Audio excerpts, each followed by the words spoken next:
James Wilson kicked the door of his black Ford, almost dropping that damn bouquet of roses from his hands. 12 of them, red as blood, with long stems, that he had picked out from the flower shop on the corner of Lincoln Avenue because he knew Emily loved them. In his other hand, he clutched a bottle of Pinot Noir, her favorite, with a label that always gave her a thrill, like it was some kind of fucking work of art. Today was exactly 11 years since he first saw her in a bar on the outskirts of Chicago, with her hair disheveled and that smile of hers that made his knees go weak. 11 fucking years old, and he was still sneaking her flowers like some lovesick puppy. The clock on the dashboard showed 1847. He got out of the car, slamming the door so that the echo echoed throughout the quiet suburb. Their house, a two-story brick beauty with white shutters and a lawn that he mowed himself every Saturday, stood at the end of the street, basking in the golden light of sunset. James straightened his tie and loosened the top button of his shirt. After 10 hours in the office, he looked like he'd been run over by a truck, but he still wanted to look decent for her. "Surprise, baby," he muttered to himself as he walked along the stone path to the front door. Usually, he returned later, closer to 8, but today he deliberately left the company early. I wanted to take her by surprise, maybe even drag her into bed before dinner. Hell, he even grinned when he imagined her surprised face. The key turned in the lock with a slight click. James stepped inside, and the smell of the house, a mixture of her perfume with a hint of vanilla, and something woody from the candles she was always burning, astounded his nostrils. The living room was silent, except for the ticking of the wall clock above the fireplace. He kicked off his shoes at the door without taking them all off, $200 shoes, black, polished to a shine, and walked through the hall, clutching the flowers so that the thorns dug into his palm. Are you home?" he shouted, but there was no answer. Maybe she's in the shower, he thought, or messing around in the kitchen with those stupid Pinterest recipes of hers. He walked up the stairs, walking quietly so as not to startle her if she really hadn't heard. On the second floor, the light came through from under the door of their bedroom, soft, warm, from the lamp that stood by the bed. James could already imagine how he would come in, throw flowers on the chest of drawers, and throw her on the bed while the wine waited in the wings. But as he came closer, a sound reached him. At first it was quiet, barely perceptible, the creaking of the mattress springs rhythmic, as if someone was moving back and forth. And then the voice. Her voice. Low, hoarse, with those damn familiar moans that he had heard hundreds of times, but never thought he would hear like this. James froze. His heart pounded in his chest, as if it wanted to burst out and break his ribs. He stepped towards the door, which was only a couple of inches open, and pushed it open with his fingertips. The door slid open silently, revealing a scene that nearly made him vomit on the carpet. Emily Wilson, his wife, his fucking queen, lay on their bed, the same one where they slept every night, where he had sex with her on the weekends, where she swore her love for him after every fight. Her long blonde hair was spread out on the pillow, her eyes were closed, her mouth was open, and above her, between her spread legs, was Michael Davis. Michael, motherfucking Davis, is his best friend, his partner in the firm, the same bastard with whom he drank whiskey in the office until midnight, discussing business and women. His bare ass flashed in time with her moans, and his hands squeezed her hips as if it were his personal prize. "Oh, Michael, yes, like that, don't stop," Emily breathed, digging her nails into his back. Her voice trembled with pleasure, and every word stabbed into James like a knife into his guts. He stood in the doorway like a damn pillar, unable to move. The roses in his hand trembled. One petal fell off and fell to the floor, red like a blood stain on a white carpet. Michael muttered something in her ear, something dirty, judging by the way she giggled and arched even more under him. They didn't even notice him. They didn't hear how the floorboard creaked under his weight. They didn't see how the shadow of his figure lay on the wall. James felt the heat rise from his chest to his throat, and then an icy cold that froze everything inside. He wanted to scream, throw a bottle at this fucking couple, smack Michael in his grinning face so that his teeth fell to the floor. But instead he just stood there, watched. He listened to how his wife had fun under another man, how she whispered his name, not his, but this fucking traitor. Finally, he took a step back, carefully, slowly, as if he was afraid to wake them. The fingers unclenched, and the bouquet plopped onto the floor at the threshold of the bedroom. 12 roses, tied with a black ribbon, now lay there like someone's grave. The bottle remained in his hand, the cold glass biting into his skin as he walked down the stairs. He didn't slam the door, didn't make a sound. I just went outside, got into the car, and started the engine.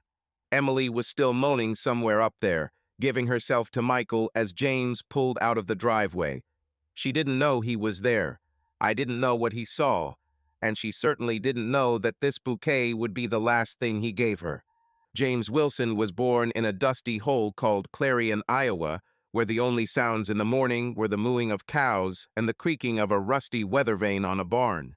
The summer of 1986 was hot, and he was born right on the kitchen table of their old farmhouse, not because it was romantic, but because John Wilson, his father, did not have time to take Mary to the hospital in the neighboring town. Mary was screaming so loudly that the glass in the windows was shaking, and John, red from sweat and the whiskey with which he was cheering himself up, swore at the top of his lungs until a local midwife came running with a suitcase and pulled the baby out into this fucking world. "It's a boy, motherfucker! We're having a boy!" John roared, slamming the table so that the coffee mug toppled over and spilled on the floor. The Wilsons' house stood in the middle of nowhere, surrounded by fields of corn that stretched to the horizon, as if someone had spilled yellow paint and forgotten to stop.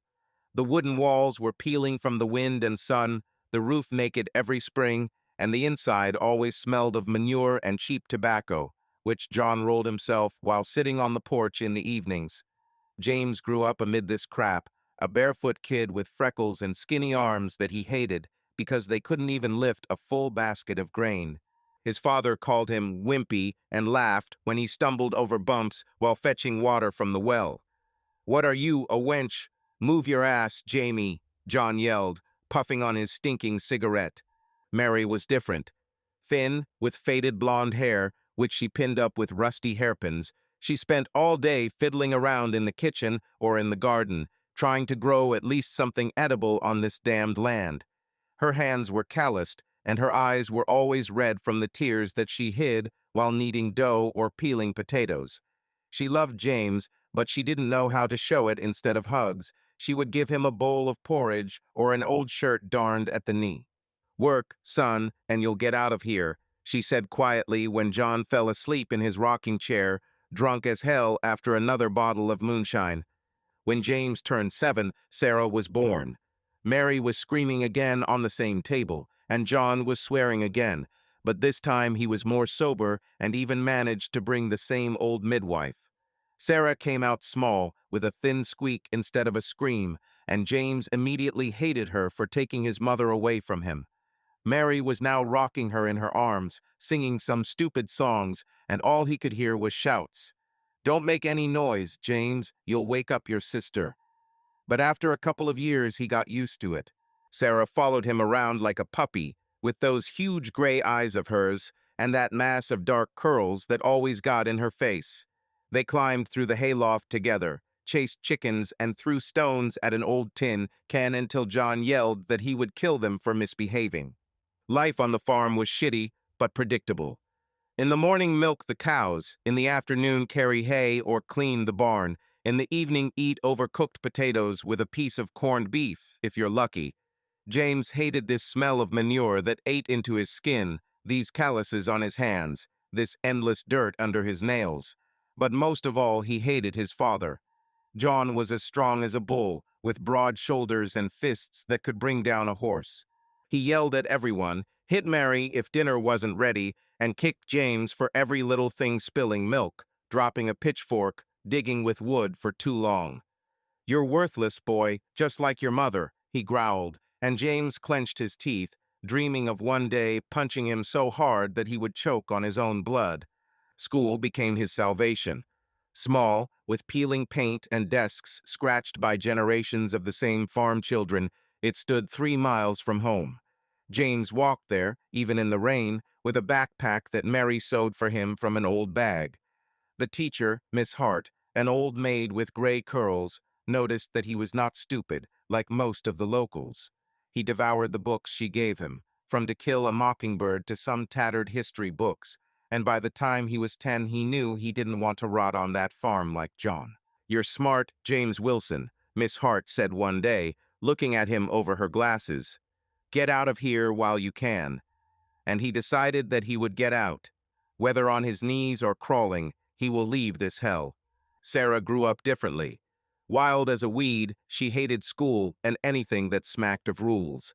She fought with boys in the yard, stole apples from neighbors, and laughed when they beat her with a belt for it.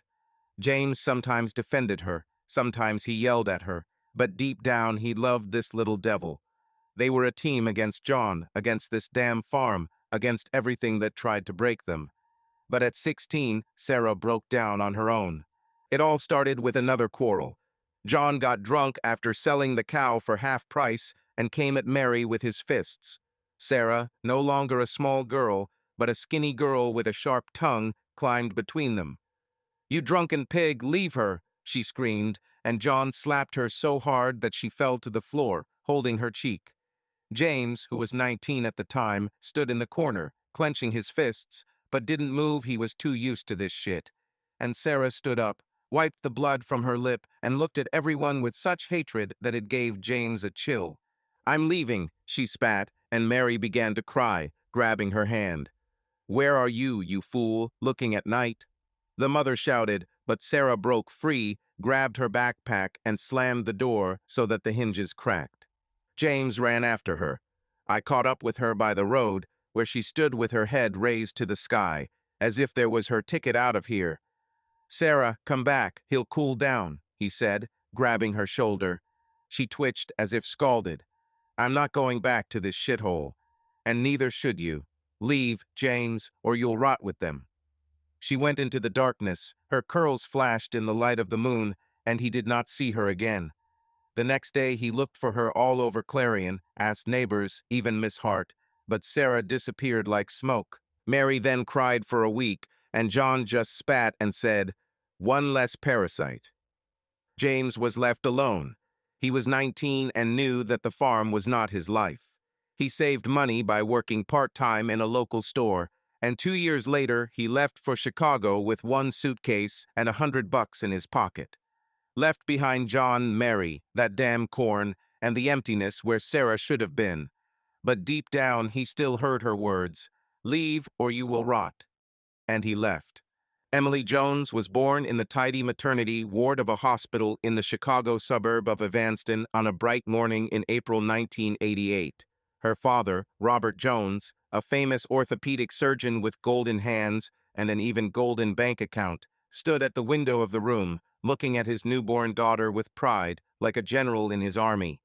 The mother, Linda Jones, lay in bed, tired but happy, with perfectly coiffed blonde locks that, even after giving birth, looked like she just stepped out of a salon. "She's going to be special," Linda said, stroking Emily's tiny hand, and Robert nodded, already imagining how this girl would become the centerpiece of their lives. The Jones family lived in a large house with columns and huge windows on the street, where every lawn was mowed to a ruler, and the neighbors' cars cost more than a year's teacher's salary. The house was 2 stories high, with white walls and a red tile roof, surrounded by rose bushes that Linda trimmed herself every spring. Inside, everything shone with cleanliness and prosperity. Marble floors in the hall, a crystal chandelier in the dining room, paintings in gilded frames on the walls. Emily grew up in this luxury, like a flower in a greenhouse, surrounded by care and attention. Her children's room was littered with toys, dolls, with porcelain faces, teddy bears, tiny tea sets, which Linda bought at a crossroads so that her daughter would not need for anything. Robert was a tall, fit man with thick dark hair and a look that could make any patient believe in a miracle. He was rarely home. Surgeries, conferences, endless calls from the hospital, but when he was, he brought Emily gifts: a dress with lace, hairpins with shiny stones, and once even a small white poodle puppy, which she named Pearl. Linda, on the other hand, was always there. Slim, with a soft voice and a habit of wearing pastel dresses, she devoted herself to her home and her daughter. She made apple pies, took Emily to dance lessons, and made sure she always looked perfect. "You are our princess," she said, combing her blonde hair, which became longer and thicker every year. By school, Emily already knew that she was not like others. Her first school uniform, a white blouse and a plaid skirt, was custom-made and not bought in a general store, like her classmates. At Evanston Elementary School, she quickly became the teacher's favorite. Neat notebooks, a clear voice during reading lessons, a smile that softened even the stern Mrs. Clark, the pursed-lipped math student. But her real life began in high school when she turned 14. Evanston High was huge, with long hallways, lockers along the walls, and a gym that always smelled of sweat and rubber. Here, Emily blossomed like a rose in June. She was tall for her age, with long legs and a small waist that was accentuated by tight jeans and crop tops, a 90s fashion she adored. Her hair, golden and shiny, fell in waves to the middle of her back, and she learned to style it so that it looked natural but perfect. She highlighted her eyes bright blue, like the summer sky, with mascara, which she secretly took from Linda. Emily knew she was beautiful and used it like a weapon. At the first meeting in the ninth grade, she entered the assembly hall, a little late, and all heads turned to her. The boys stared, the girls whispered, and she just smiled and walked to the empty seat as if the stage belonged to her. She was chosen for the cheerleading team at her first practice. The coach, Miss Reynolds, watched Emily do the splits and jump and said, "You were born for this." Emily loved the uniform red with white stripes, the short skirt that flew up with every movement, and the noise of the crowd when she waved pom-poms at football games. She became the star of the team, the one everyone looked to when the school band played the anthem. The guys from the football team, healthy, tanned, with broad shoulders, began to circle around her. One of them, Brian Miller, the captain, once waited for her after practice outside the locker room and offered her a ride home in his pickup truck. She agreed, although she knew Linda would grumble. That evening, he kissed her on the porch, and Emily realized that she could make any guy run after her like a dog. She was spoiled at home. Robert bought new shoes or earrings after every trip. Linda baked her cupcakes with cream, even if Emily complained about her figure. "You're perfect, honey," her mother answered, and Emily believed. At school, she gathered friends around her, the same bright, noisy girls like Caitlin Brown and Melissa Taylor, who admired her confidence and copied her gait. But Emily did not tolerate competition. When the new girl, Jessica Pierce, with dark hair and a soft voice, tried to take her place on the cheerleading team, Emily arranged for her to be caught smoking a cigarette in the school bathroom by slipping a pack into her bag and whispering to the coach. Jessica was kicked off the team, but Emily remained queen. By 16, she already knew what she wanted: attention, admiration, power. At her 10th grade prom, she was chosen as prom queen wearing a backless silver dress. She stood on stage accepting the crown while the audience applauded. Brian, already her boyfriend, looked at her with adoration, and Caitlin and Melissa squealed with delight. Emily smiled, feeling on top of the world. She was used to everything revolving around her at home, at school, in this shiny little world of Evanston. And somewhere in the depths of her soul, she decided that it would always be like this. Morning burst into Emily Wilson's bedroom with soft light filtering through the white curtains.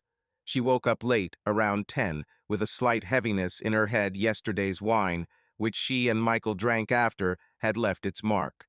The bed next to him was empty, the sheets were rumpled and still retained the warmth of his body.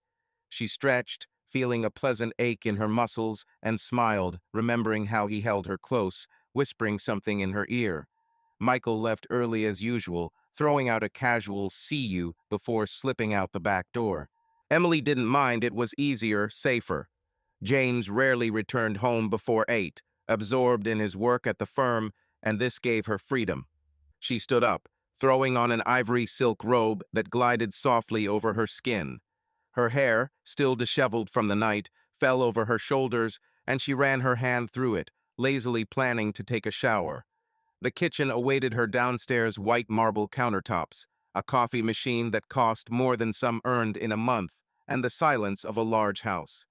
But when Emily walked down the stairs, barefoot, with the cold wooden steps under her feet, something made her freeze. On the floor, at the threshold of the bedroom, lay a bouquet of roses 12 red, with long stems, tied with a black ribbon.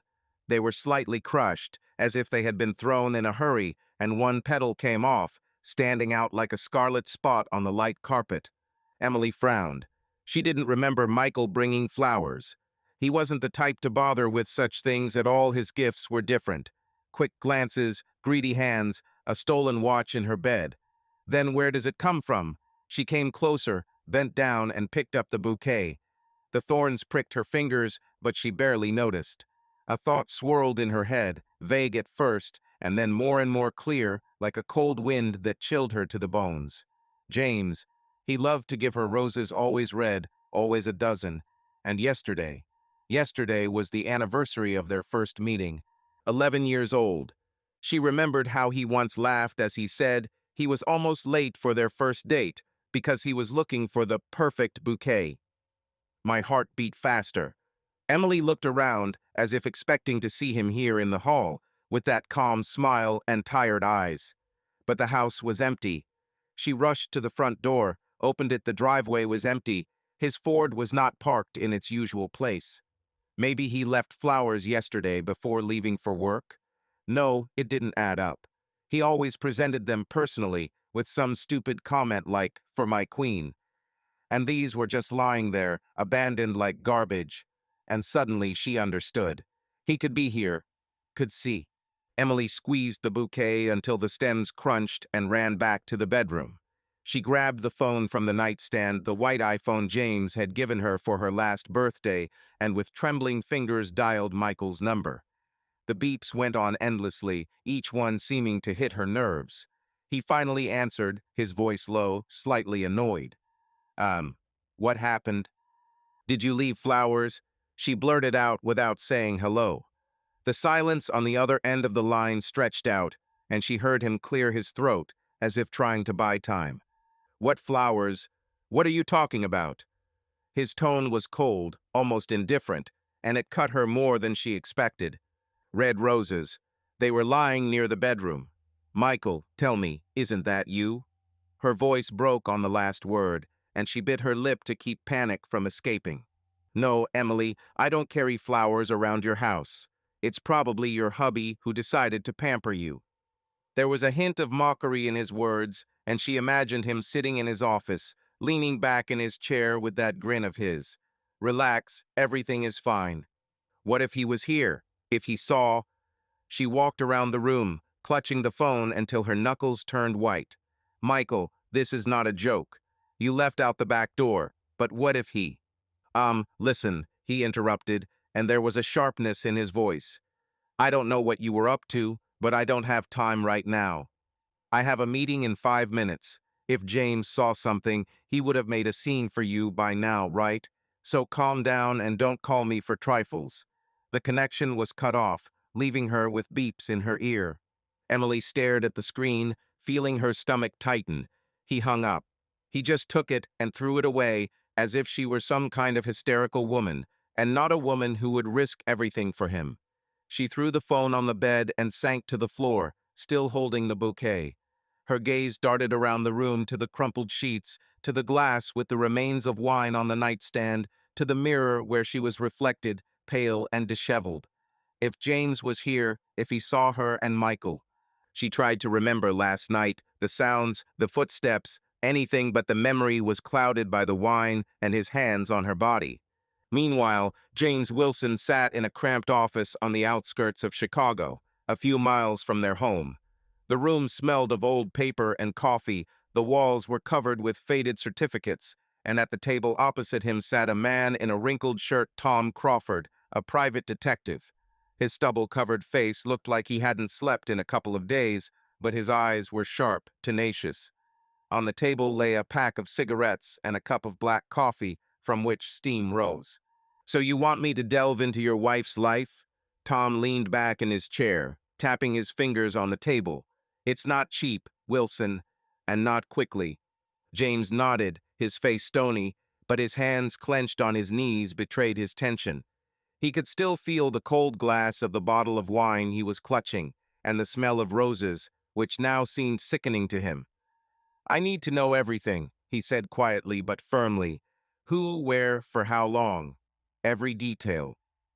Tom narrowed his eyes as if sizing him up, then pulled the notebook out of the drawer. Okay, let's start with the basics. Name, habits, places where she goes. The more you give, the faster I'll start. He clicked his pen, ready to take notes, and James took a deep breath as he began to speak. James Wilson sat in his office on the 17th floor of a skyscraper in downtown Chicago, looking out at the city through a huge window. The glass reflected his face tired, with dark circles under his eyes and a hard crease between his eyebrows that had appeared in recent days. There was a stack of papers on the table in front of him about a current case, some corporate dispute involving millions, but he couldn't bring himself to concentrate. His fingers nervously tapped the lacquered surface, and the same image was spinning in his head. Emily, her naked body under Michael, her moans that he heard standing in the doorway of their bedroom. That was 3 days ago, and since then he hasn't slept more than 3 hours a night. Every time he closed his eyes, he saw this scene like a looping movie from which he could not escape. He only returned home once after that night, the next morning, when he was sure Emily had left for her yoga class. The bedroom still smelled of her perfume and something foreign, sharp, which he now associated with Michael. The bouquet of roses disappeared from the floor, but there was a mark on the carpet, a tiny red speck from a fallen petal. James then packed a bag with things, a couple of suits, shirts, underwear, and left for a hotel 2 blocks from the office. Emily called him twice, left messages asking where he was, why he didn't spend the night at home, but he didn't answer. Let him guess, he thought. Let him feel at least a drop of what he feels. This morning his phone vibrated on his desk. The number was unfamiliar, but he knew who it was. Tom Crawford, the private detective he met in that stuffy office on the outskirts. James picked up the phone, and Tom's voice, hoarse like after a pack of cigarettes, broke through the noise of the city outside the window. Wilson, there's news. Meet me in an hour. Same place. James didn't have time to ask what exactly the connection was cut off. He got up, put on his jacket, and went down to the parking lot, where his black Ford was waiting like a faithful dog. Tom Crawford's office was in an old building with peeling paint and an elevator that creaked as if it was about to collapse. James walked up to the 3rd floor, his heels clicking on the worn steps. The door was slightly open, and the smell of coffee and tobacco could be heard from inside. Tom was sitting at a table littered with papers and empty fast food cups. He was wearing the same wrinkled shirt as last time, only now with a ketchup stain on the sleeve. There was a thin folder in front of him, tied with an elastic band, and he nodded to James, pointing to the chair opposite. Sit down, Wilson. I have a gift for you, Tom said, leaning back in his chair. His lips stretched into a crooked grin, revealing yellow teeth. James sat up, feeling his heart beat faster. He didn't know what to expect, but Tom's voice sounded like he had unearthed something serious. Tom untied the elastic and opened the folder. Photos lay on the table, black and white, grainy, clearly taken from afar through a telephoto lens. The first showed Emily getting out of Michael's car, a red BMW that James had seen in the company garage dozens of times. She was wearing dark glasses and a short dress, her hair flowing in the wind. On the second, they stood at the entrance to a building. Michael hugged her waist, and she laughed, throwing her head back. James clenched his fists until his nails dug into his palms. He knew they were together, but seeing it, their impudence, their closeness, was like a punch to the gut. That's not all, said Tom, pulling out a piece of paper with printed text. I've checked their movements over the past couple of months. Your wife and your boyfriend meet regularly. A hotel on Milwaukee Avenue, restaurants downtown, even a couple trips out of town. But here's what's interesting. He tapped his finger on the paper. Their romance does not last a couple of weeks, as you thought. 2 years, Wilson. 2 fucking years. James froze. 2 years. 24 months of lies while he worked until midnight, signed contracts, paid for their house, her car, her damn clothes. He remembered how Emily began to stay more often with her friends, how she found reasons to go on weekends to her aunt in Milwaukee, whom he was now sure did not exist. For 2 years she slept with Michael behind his back, and he, like a fool, bought her roses and told her how beautiful she was. And this is not the end, Tom continued, rummaging through the folder. He pulled out another sheet, a bank statement. Michael Davis, your partner in the firm, spent a tidy sum on an apartment in the Loop. $150,000. Guess where the money comes from?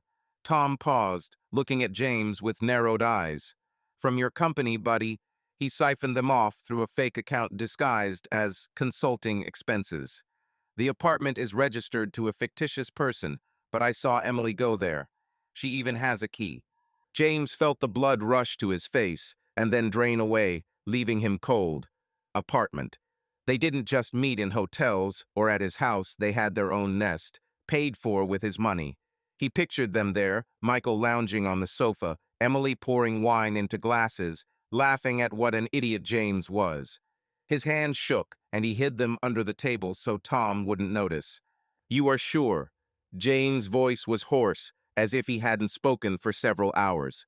As in, the sun rises in the morning, Tom answered, shrugging his shoulders. He lit a cigarette, blowing smoke toward the ceiling. I have call records, photos, and statements. Do you want to hear her cooing to him on the phone? I have that too. No, James snapped. What he saw with his own eyes was enough for him. He leaned back in his chair, looking up at the ceiling, where old leaks stained yellow. 2 years. Apartment. Company money. Each fact was like a knife, cutting deeper, but instead of pain, he felt something else, icy clarity. Emily betrayed him. Michael betrayed him. And they both thought that he would never know. What's next? Tom asked, taking a drag from his cigarette. Do you want me to dig some more? Or will you file for divorce and sue them in court? James shook his head. Divorce? No, it's too simple. She will get away with half of his fortune, and Michael will remain with the company and that grin of his. They won't get off that easy.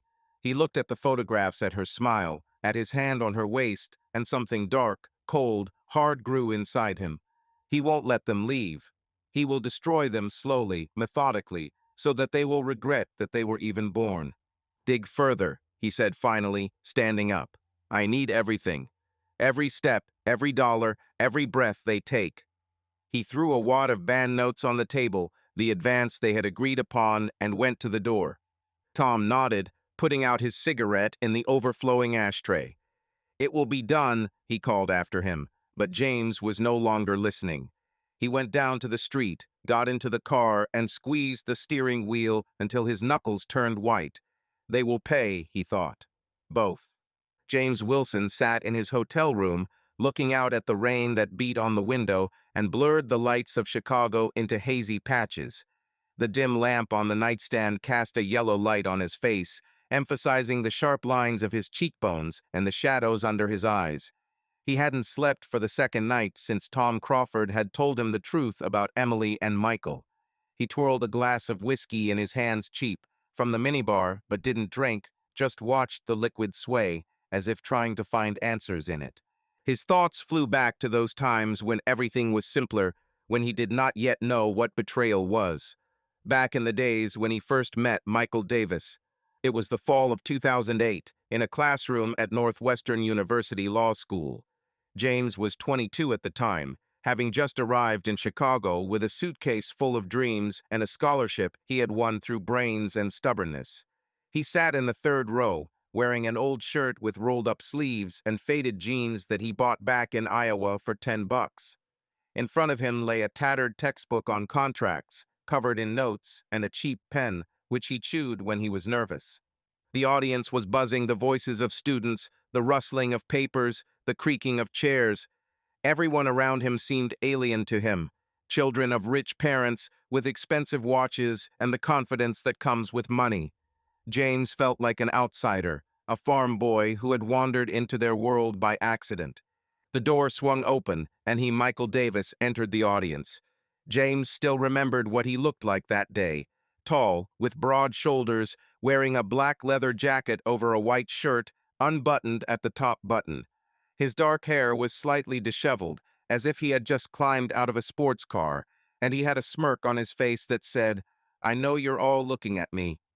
He carried a brand new leather briefcase in his hands, casually throwing it over his shoulder, and headed straight for the empty seat next to James. Without asking, he plopped down on a chair and extended his hand. "Michael Davis," he said, looking at James with a slight squint, as if he was assessing him. The voice was low, confident, with a hint of something warm that immediately put you at ease. James shook hands. Michael's grip was tight, almost too strong, and muttered in response, "James Wilson." Michael nodded, as if the name meant something, and immediately pulled out a pack of gum from his pocket, offering it to him. James refused, and Michael shrugged, popping the record into his mouth.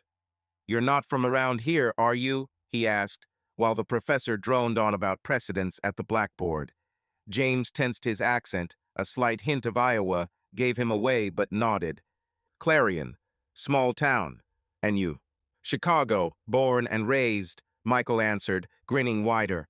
"My old man, William Davis, may have heard. Banker. Owns half of the banks on the Loop." He said it so casually, as if he were talking about the weather, but James understood. This guy is from another world.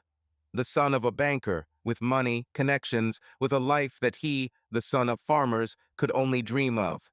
The lesson dragged on slowly, but Michael did not stop talking. He whispered to James, commented to the professor, "Look, this old guy thinks we're here for his beard," and drew cartoons in his notebook. James was silent at first, but then relaxed. Michael was like a hurricane. He burst into your life and dragged you along with him, whether you wanted it or not. After the lecture, he tapped James on the shoulder and said, "Come on, let's have a snack. I'll treat you." They found themselves in a diner across the street from Campus Small, with sticky tables and the smell of frying potatoes.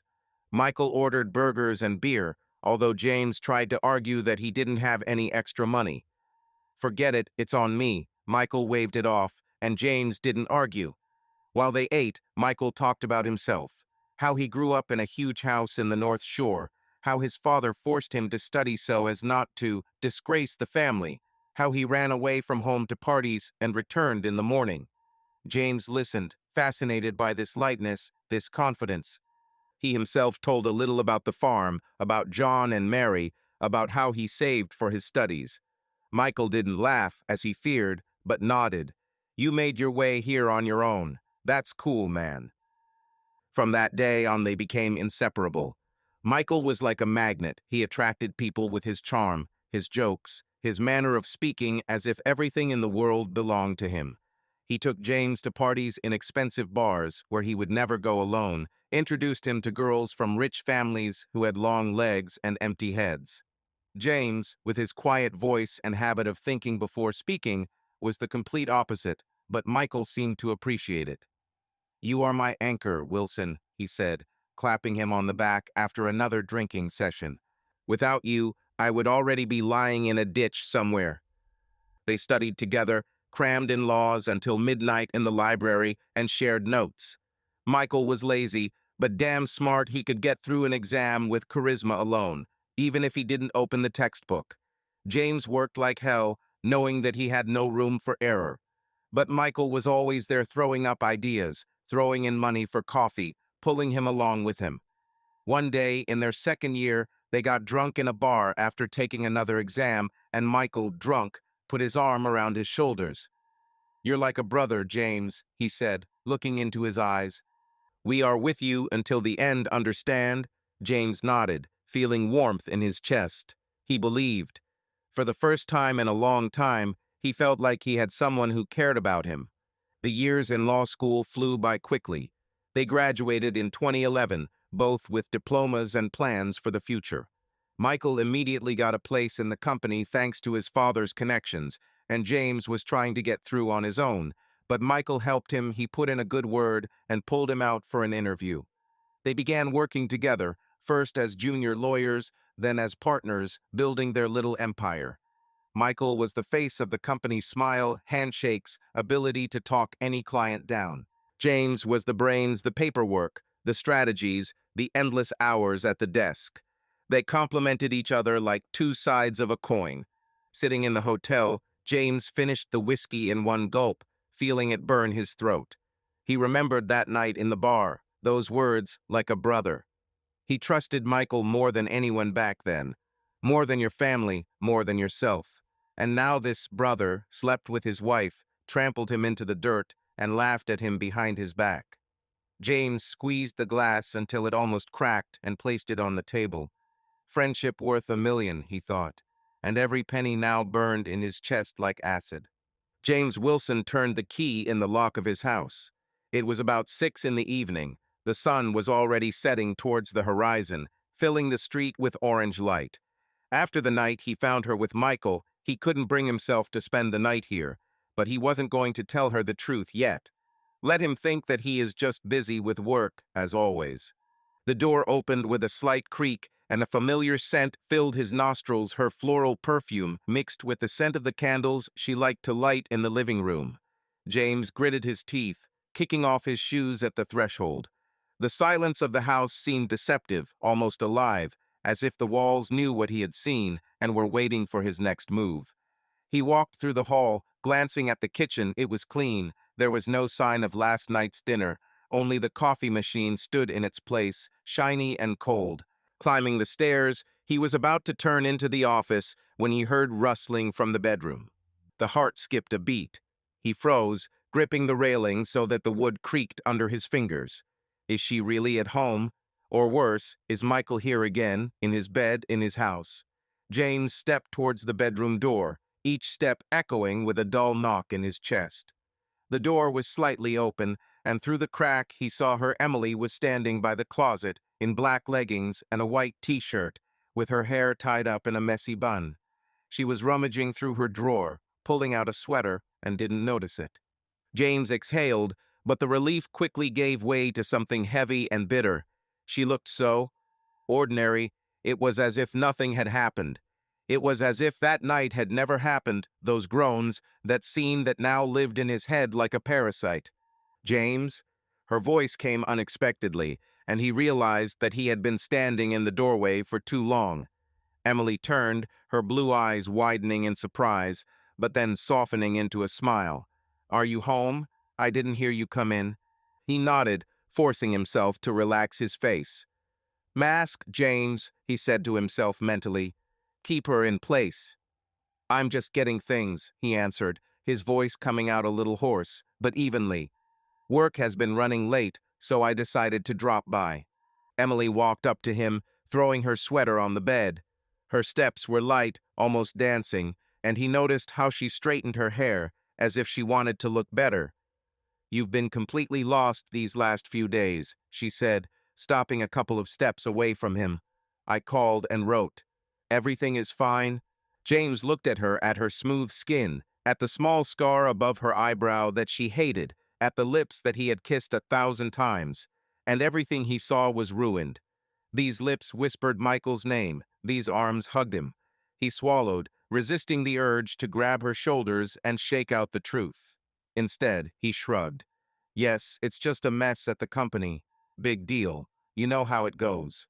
She nodded, but something flashed in her eyes' doubt. Fear? Emily crossed her arms over her chest, tilting her head slightly. You could have warned me. I thought you were spending the night in the office again, but then I saw that your things were missing. Suits, shoes. She fell silent, looking at him more closely. Are you staying somewhere? At the hotel, he answered, without going into details. More convenient, closer to work. I didn't want to wake you up by coming back late. Every word was like a stone that he placed between them so that she wouldn't get closer. Emily frowned, but quickly hid it behind a smile. You could tell. I wouldn't be angry. She stepped towards him, reaching out to touch his shoulder, but James retreated, pretending to adjust the sleeve of his jacket. Her hand hung in the air, and he noticed how her fingers trembled. It's okay, Em, he said, looking into her eyes. I'm just tired. I'll go get what I need and come back. He walked past her to the closet, feeling her gaze at his back. Opening the door, he began to pull out Suit's dark blue gray, the one she chose for his birthday 2 years ago. Every rustle of fabric sounded louder than it should have in the silence between them. Emily stood by the bed, watching him. You're strange today, she said finally, her voice becoming quieter, almost cautious. Did something happen? At work? Or with me? James froze, holding the hanger in his hands. He could tell her everything right now about that night, about the flowers, about how her moans still echoed in his ears. But he clenched his jaw and turned to her with a slight smile. Nothing happened, just exhausted. You know how I am when I'm tired. He lied so smoothly that he almost believed himself. She nodded but didn't look away. Okay, but if something is wrong, tell me, okay? I'm your wife. She emphasized the last word as if checking his reaction. Of course, he replied, putting the suits into a bag. You are my wife. These words cut him like a knife, but he didn't show it. He pulled the zipper, picked up the bag, and went to the door. See you later, Em. James, she called, and he stopped without turning around. You forgot to throw away your flowers. They wilted outside the bedroom. I removed them in the morning.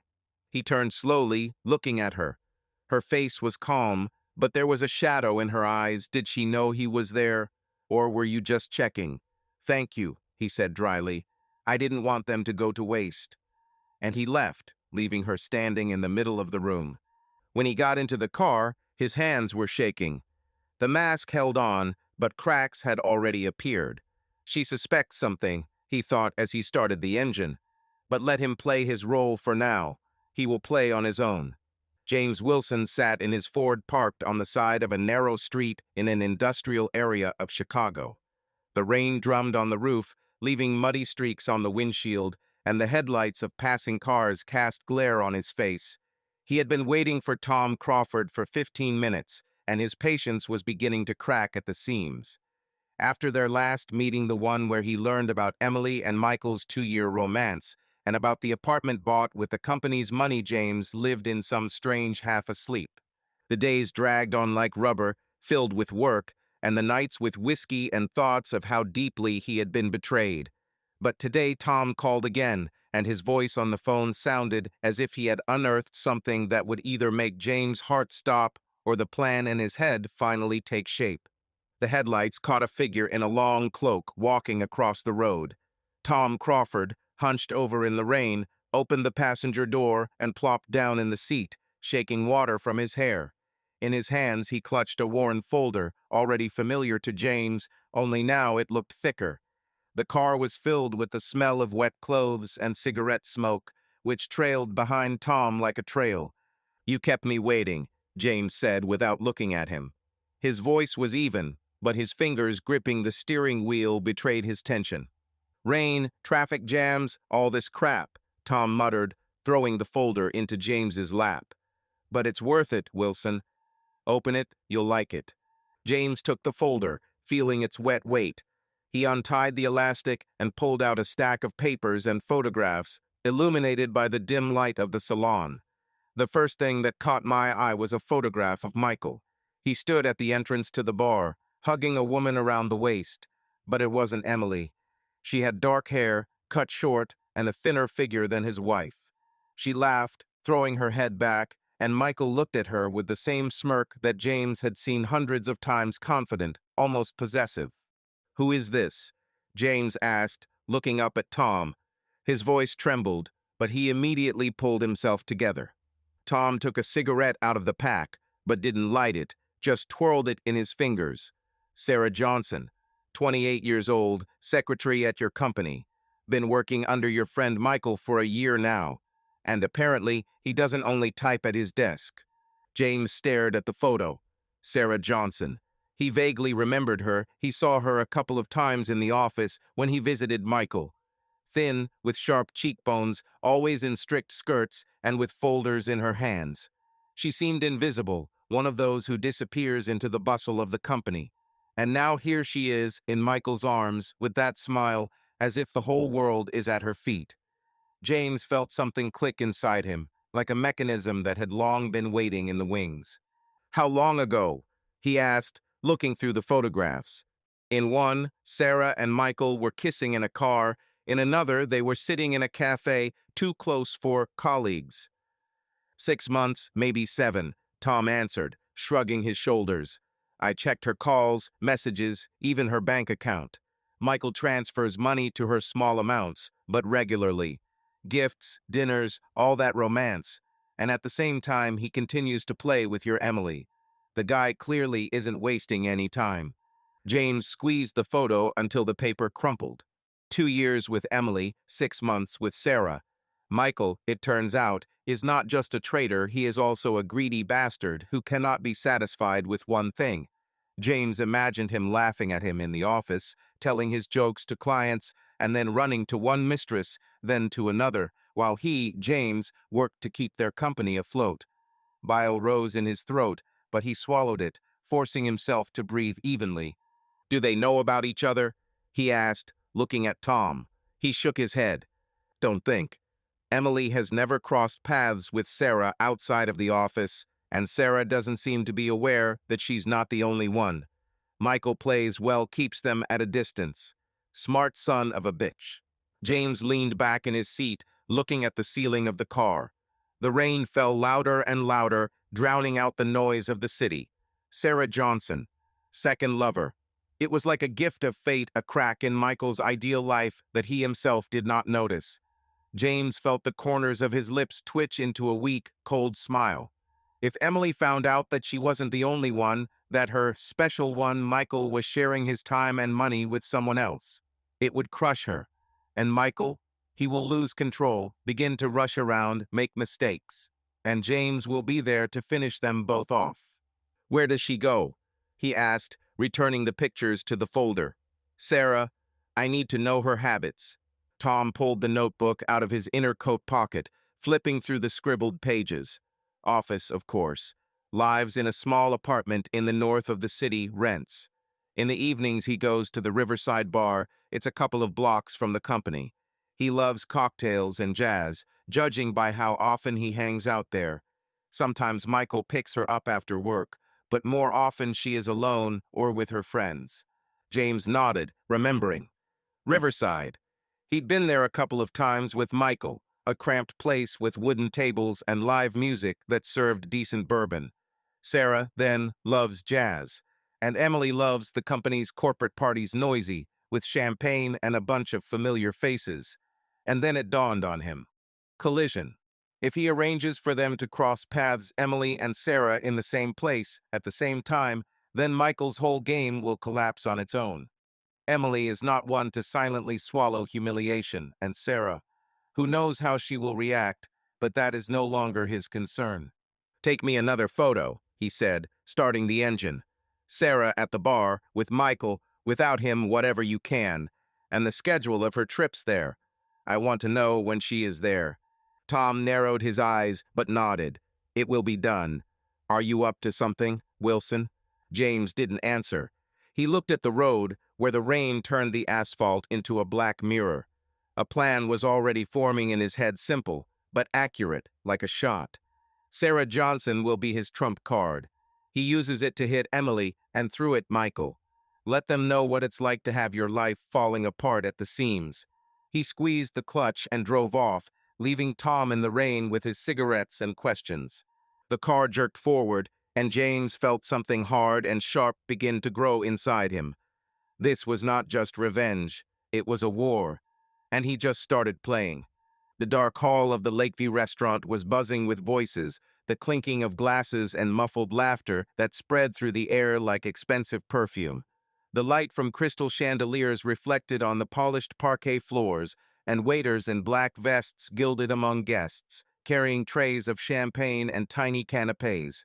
It was the firm's annual party, an event that Michael Davis and his partners threw for clients, employees, and those who wanted to show off in tuxedos and thousands of dollars worth of dresses. James Wilson stood at the bar, clutching a glass of bourbon that he had not yet drunk.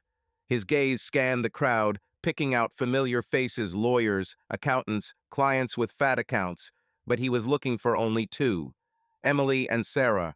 Today, he was going to throw a match into their perfect little world and watch it all catch fire. He spent a week planning this evening. Tom Crawford supplied him with Sarah's schedule. She loved Riverside, but rarely went to corporate parties, preferring to remain in the shadows. James knew that she would not refuse if the invitation came from Michael. He forged a message from his work number, nothing complicated. A couple of minutes with his phone left on the table in the office, and Sarah received a text. "I'll be glad to see you at the party on Friday. Come, it will be fun." She answered almost immediately, "Of course, Michael, I won't miss it." Emily was already going to be there. She loved these gatherings, where she could shine in a new dress and catch admiring glances. James himself reminded her of this in the morning, casually throwing over his shoulder, "Don't forget about the evening at Lakeview. Clients are waiting." She nodded, not even suspecting that he was pulling her into a trap. James straightened his tie black, formal, to match his mood, and took a sip of bourbon, feeling the warmth spreading through his chest. He looked as usual, a dark blue suit, an iron shirt, his hair neatly combed back. No one would say that something like cold rage was seething inside him. He noticed Emily first. She appeared at the door of the hall, like a queen at a ball, in a tight champagne-colored dress that flowed over her figure, emphasizing every curve. Her hair was styled in soft waves, and a diamond necklace glittered around her neck, a gift from him for their 5th anniversary.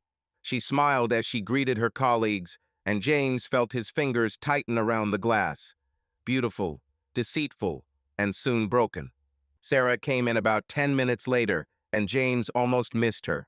She was not as flashy as Emily, a knee-length black dress, simple but elegant, dark hair pulled back into a low bun, minimal makeup.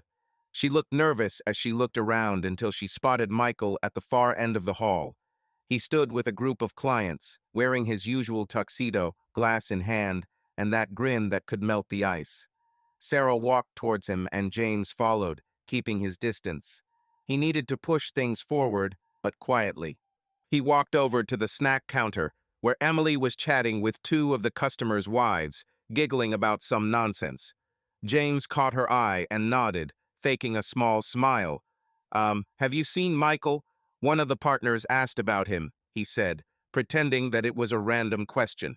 Emily turned around, her eyes sparkling, either from the champagne or from the mention of Michael. "He's out there somewhere, with clients, probably," she answered, waving her hand towards the hall. "Do you want me to find him?" "Yeah, that would be nice," James nodded, stepping back. "I'm busy with Johnson from Harris Corp. Tell him that they are waiting for him." He turned, hiding the coldness in his eyes, and walked away to a group of colleagues, knowing that she would go look for Michael. Everything went according to plan. Emily walked across the hall, her heels clicking on the parquet floor, attracting glances. She noticed Michael almost immediately. He was standing with his back to her, talking to Sarah. She whispered something in his ear, and he laughed, putting his hand on her waist. Emily slowed down, her smile faltering. She knew Michael too well. That gesture, that laugh, they were hers. She came closer, and then Sarah turned, her face lit up with a smile addressed to Michael. Emily stopped as if she had hit a wall.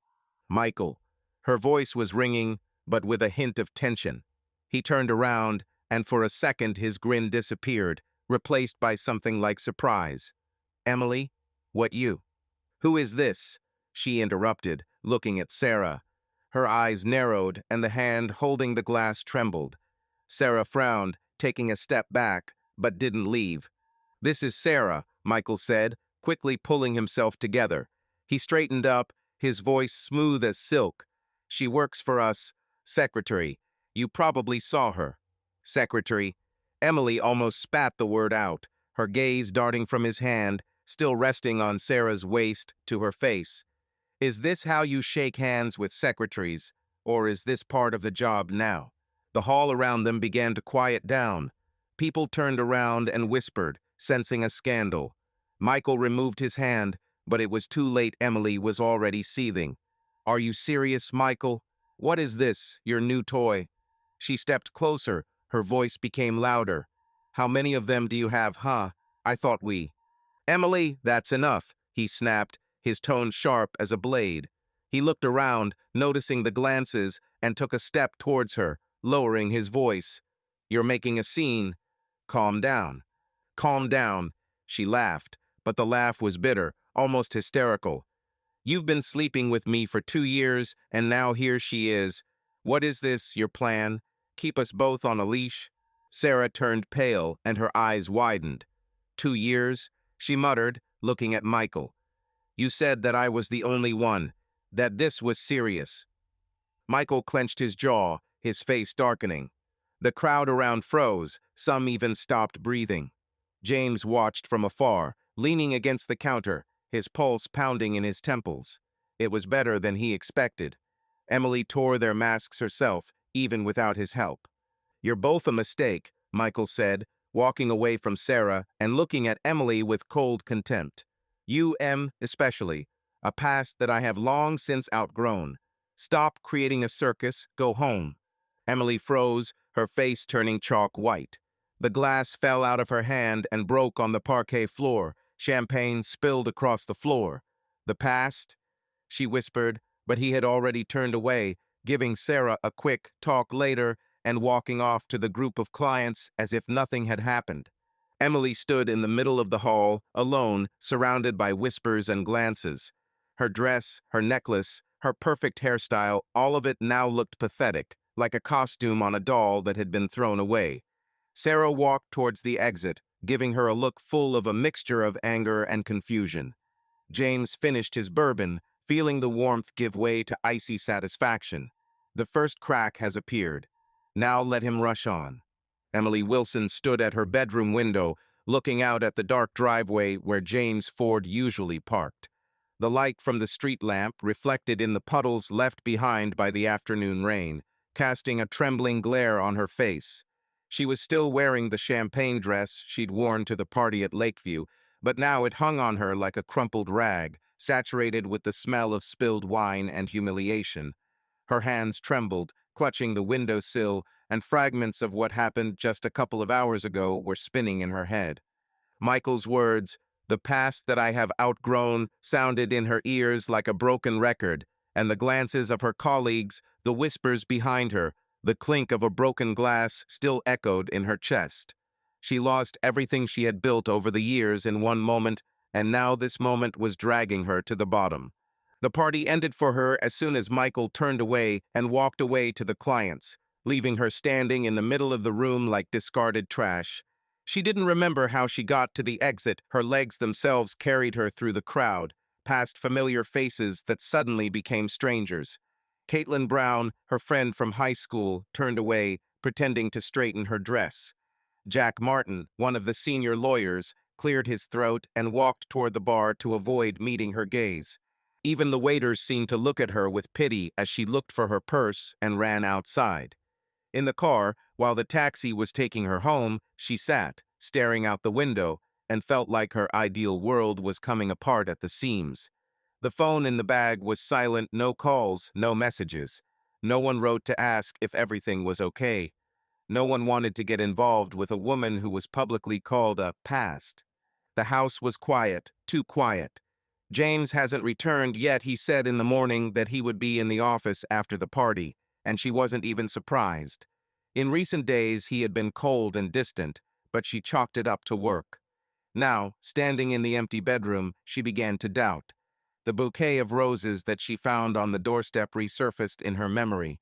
He was there the night Michael stayed with her. She had thrown the flowers away, convincing herself that it was an accident, that James had simply forgotten to pick them up. But now the thought was gnawing at her like a rat. What if he saw? What if he knows? Emily tore the necklace from her neck and tossed it onto the dresser, where it clanged as it hit the mirror. She walked over to the bed, sat down on the edge, and hid her face in her hands. Her fingers still smelled like champagne, sticky and sour, and she clenched them into fists, trying to stop the trembling. Michael. This bastard. For 2 years she believed him, gave herself to him, risked everything for his words, his hands, his promises that they were something more. And he slept with some secretary Sarah, this skinny girl with a sharp look, who stood next to him like a mistress. And he called her, Emily, a mistake. In front of everyone, before her world.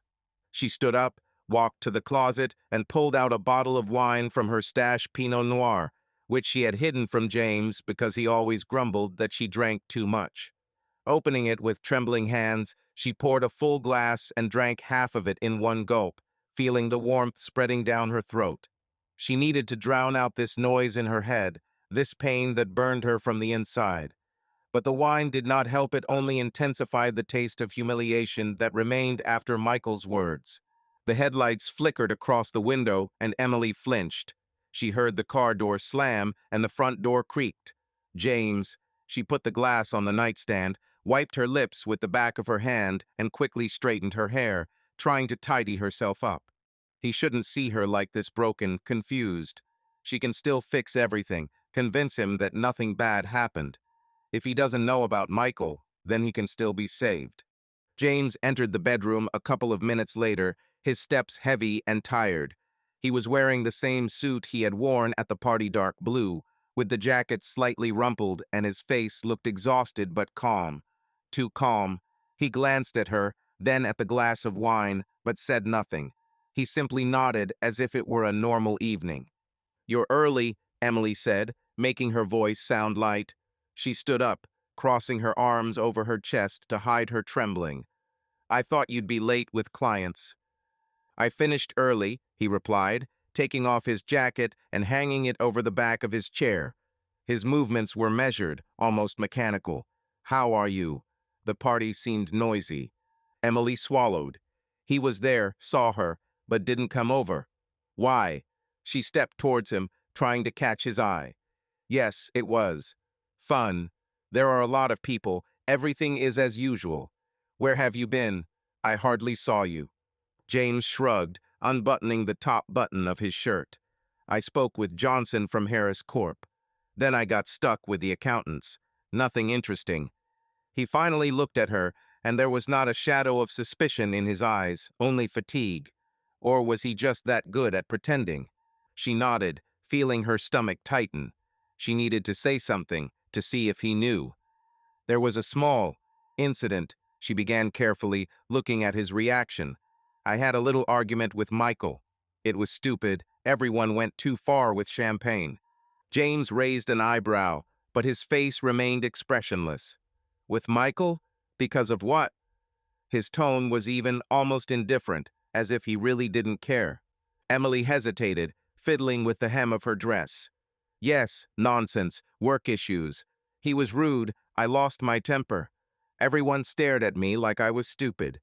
She laughed, but the laugh came out strained and brittle. "I guess I went too far." "It happens," James said, sitting on the edge of the bed and taking off his shoes. "Michael sometimes goes too far. You know what he's like." He threw his shoes into the corner and leaned back, looking at the ceiling.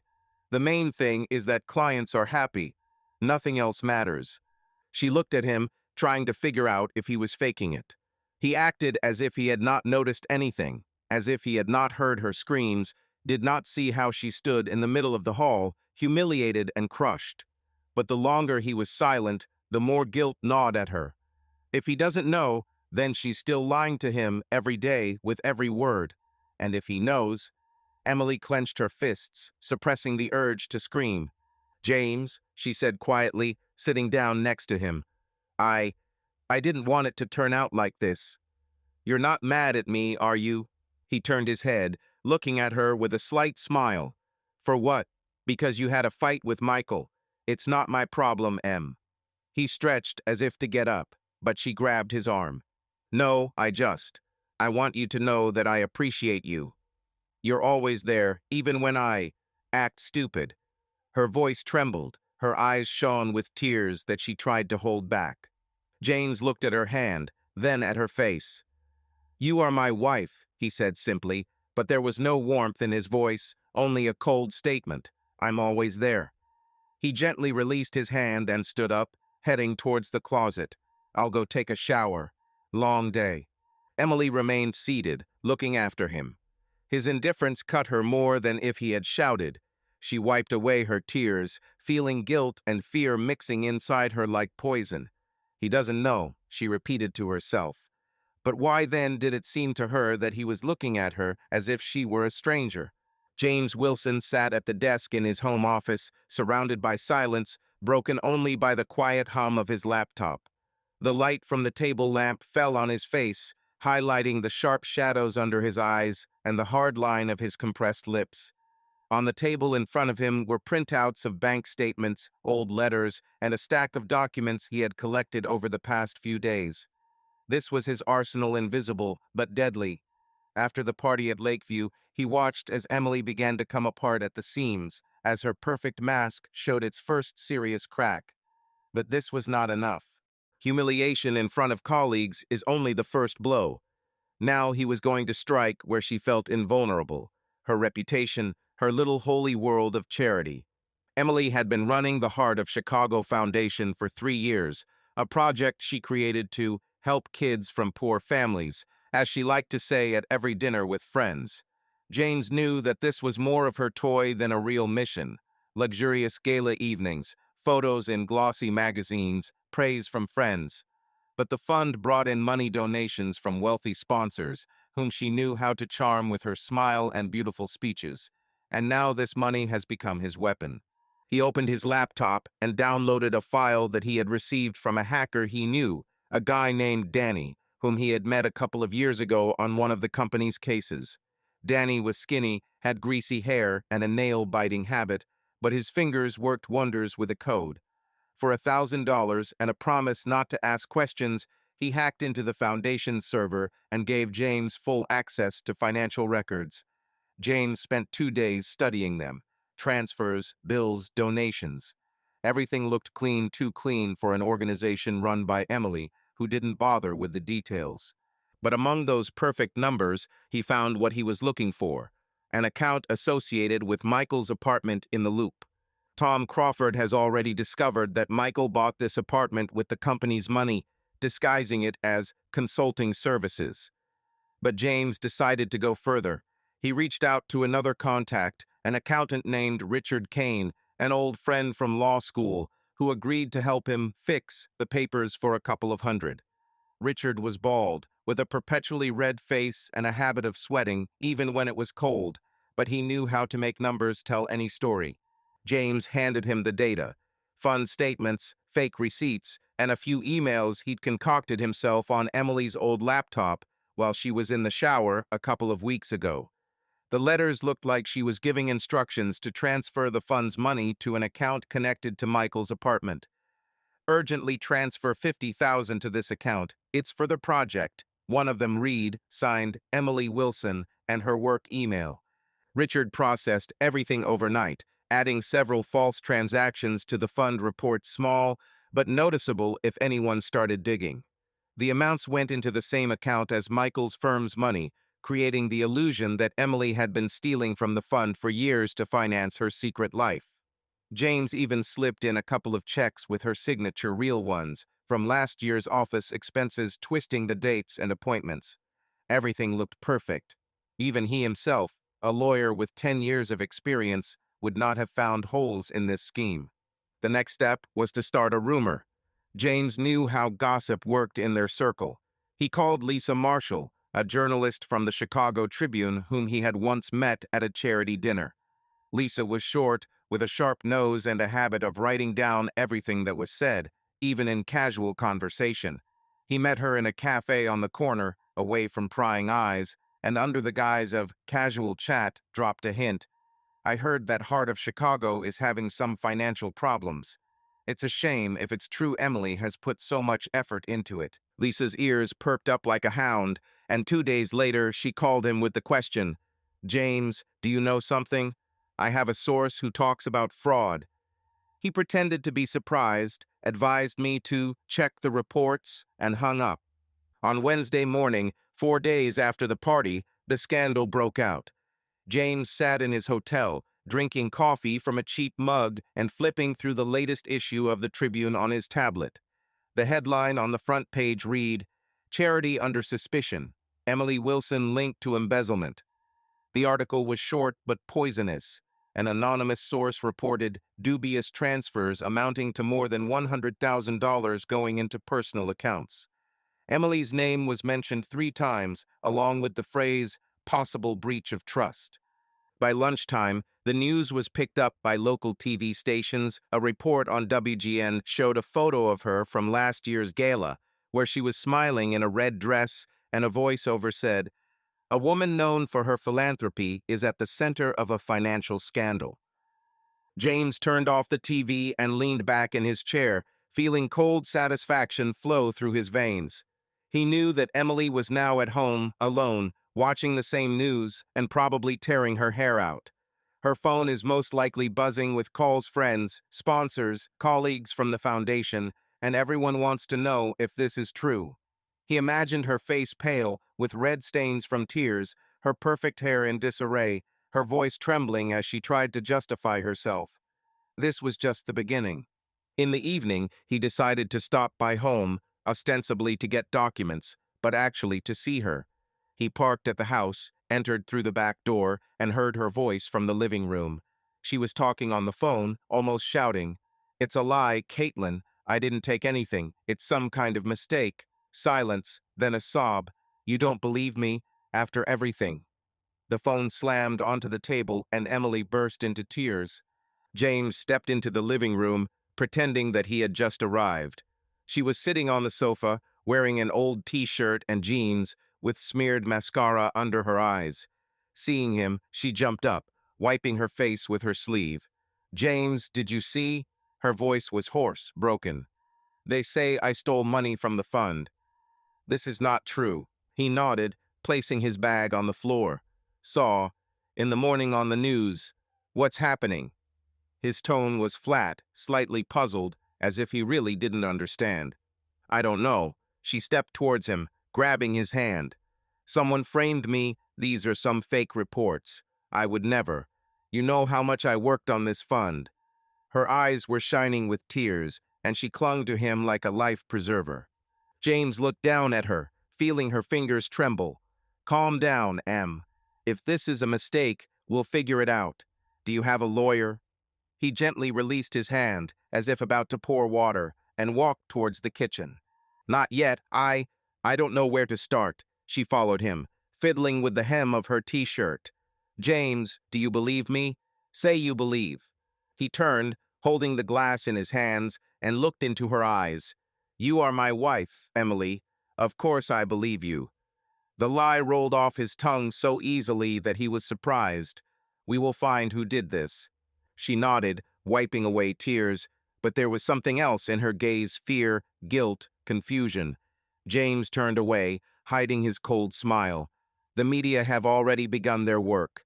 Now let it burn further."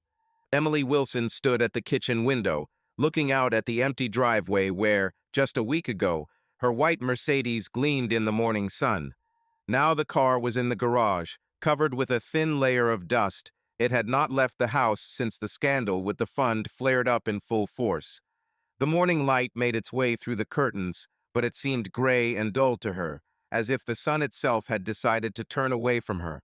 On the table in front of her lay the phone, the screen of which had been silent for the second day. No calls, no messages, only rare notifications from news applications that she had long stopped opening. The last headline she saw was from the Chicago Sun-Times.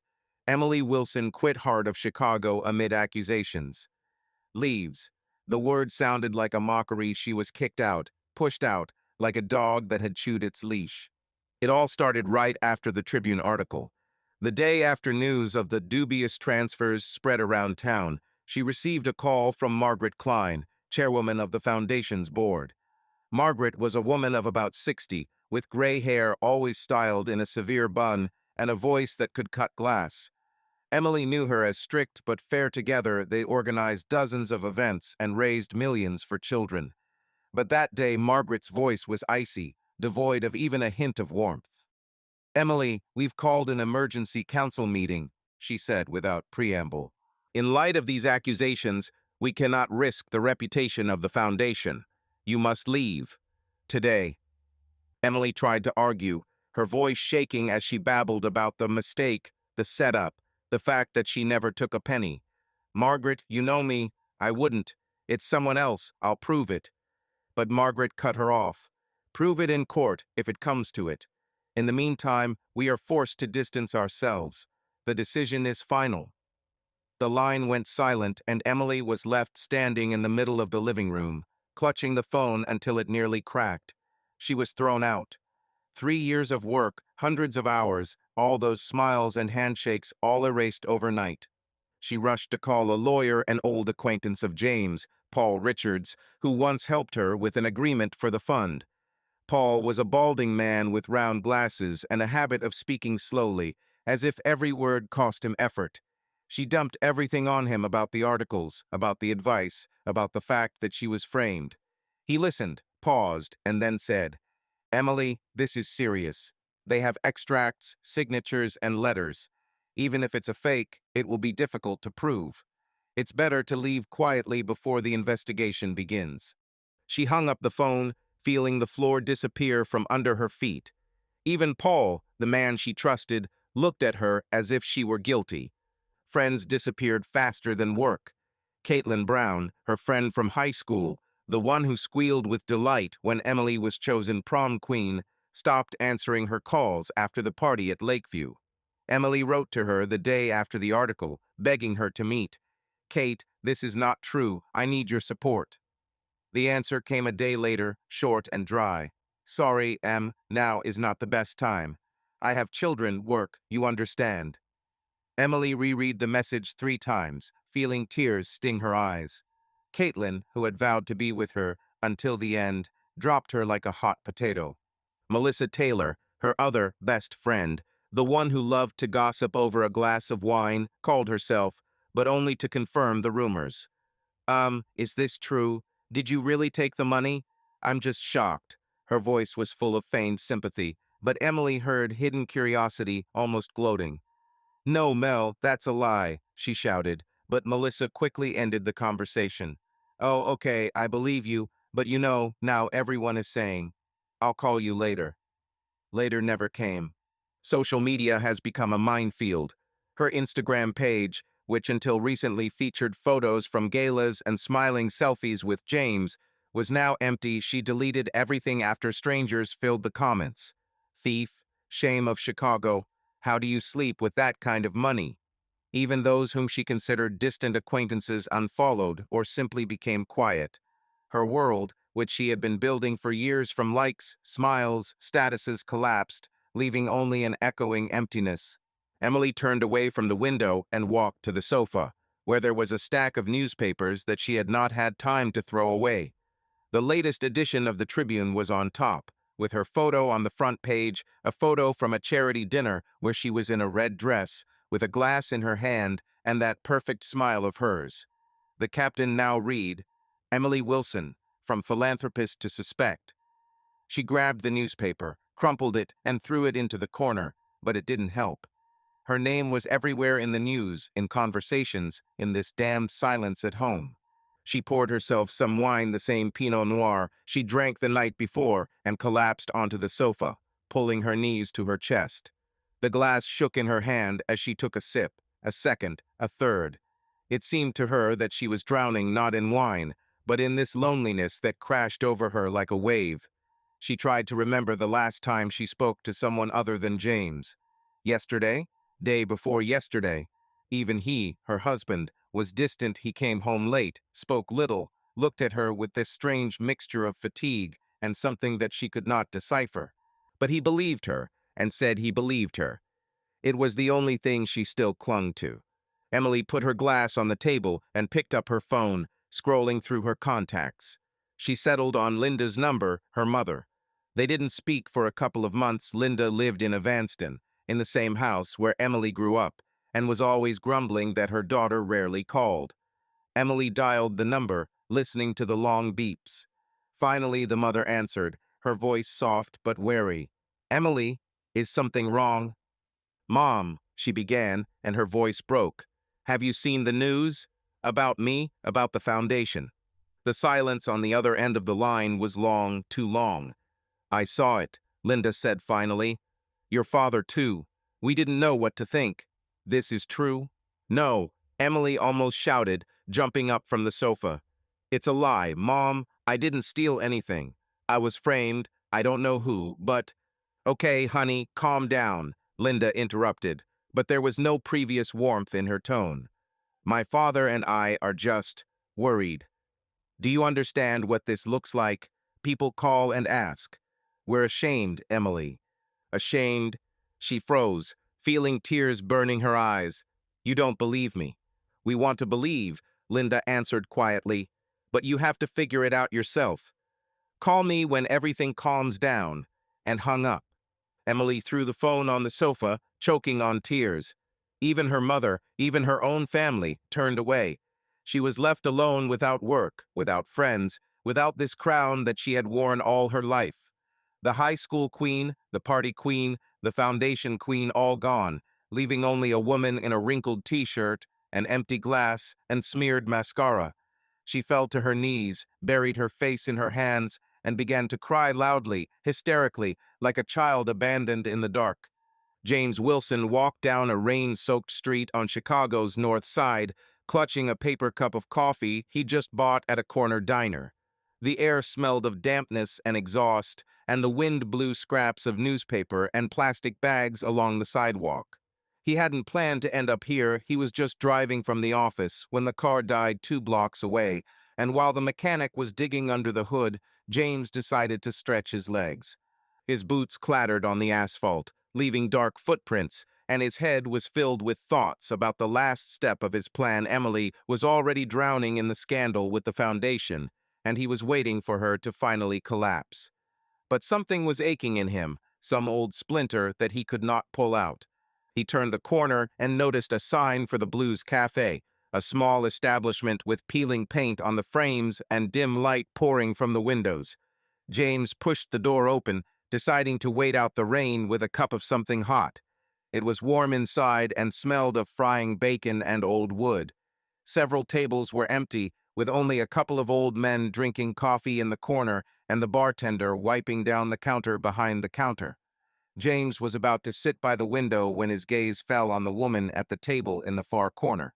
She sat alone, a cup of tea and an open book stood in front of her, and her dark hair, cut short, fell over her forehead while she underlined something with a pencil.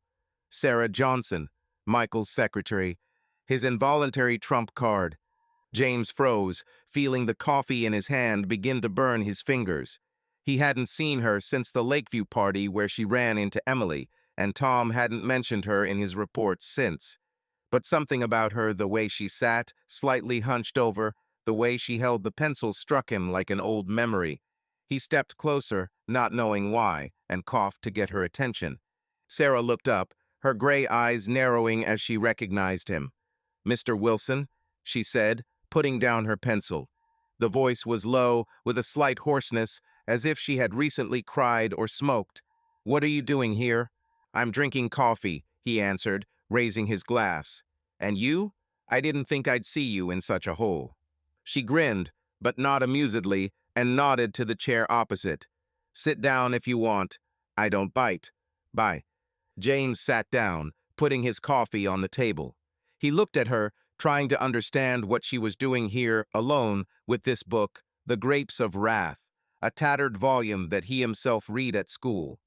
"I didn't know you loved Steinbeck," he said, just to start a conversation. "You don't know a lot about me," she answered, closing the book. "This is not about work, if anything. I just read when my head is buzzing. And you? Why did you come, watching me like your detective?" He narrowed his eyes, but showed no surprise. "Do you know about Tom?" "I'm not stupid, James." She leaned closer, her voice becoming quieter. "I saw him with a camera a couple of times. At first I thought it was Michael testing me, but then I realized it was you.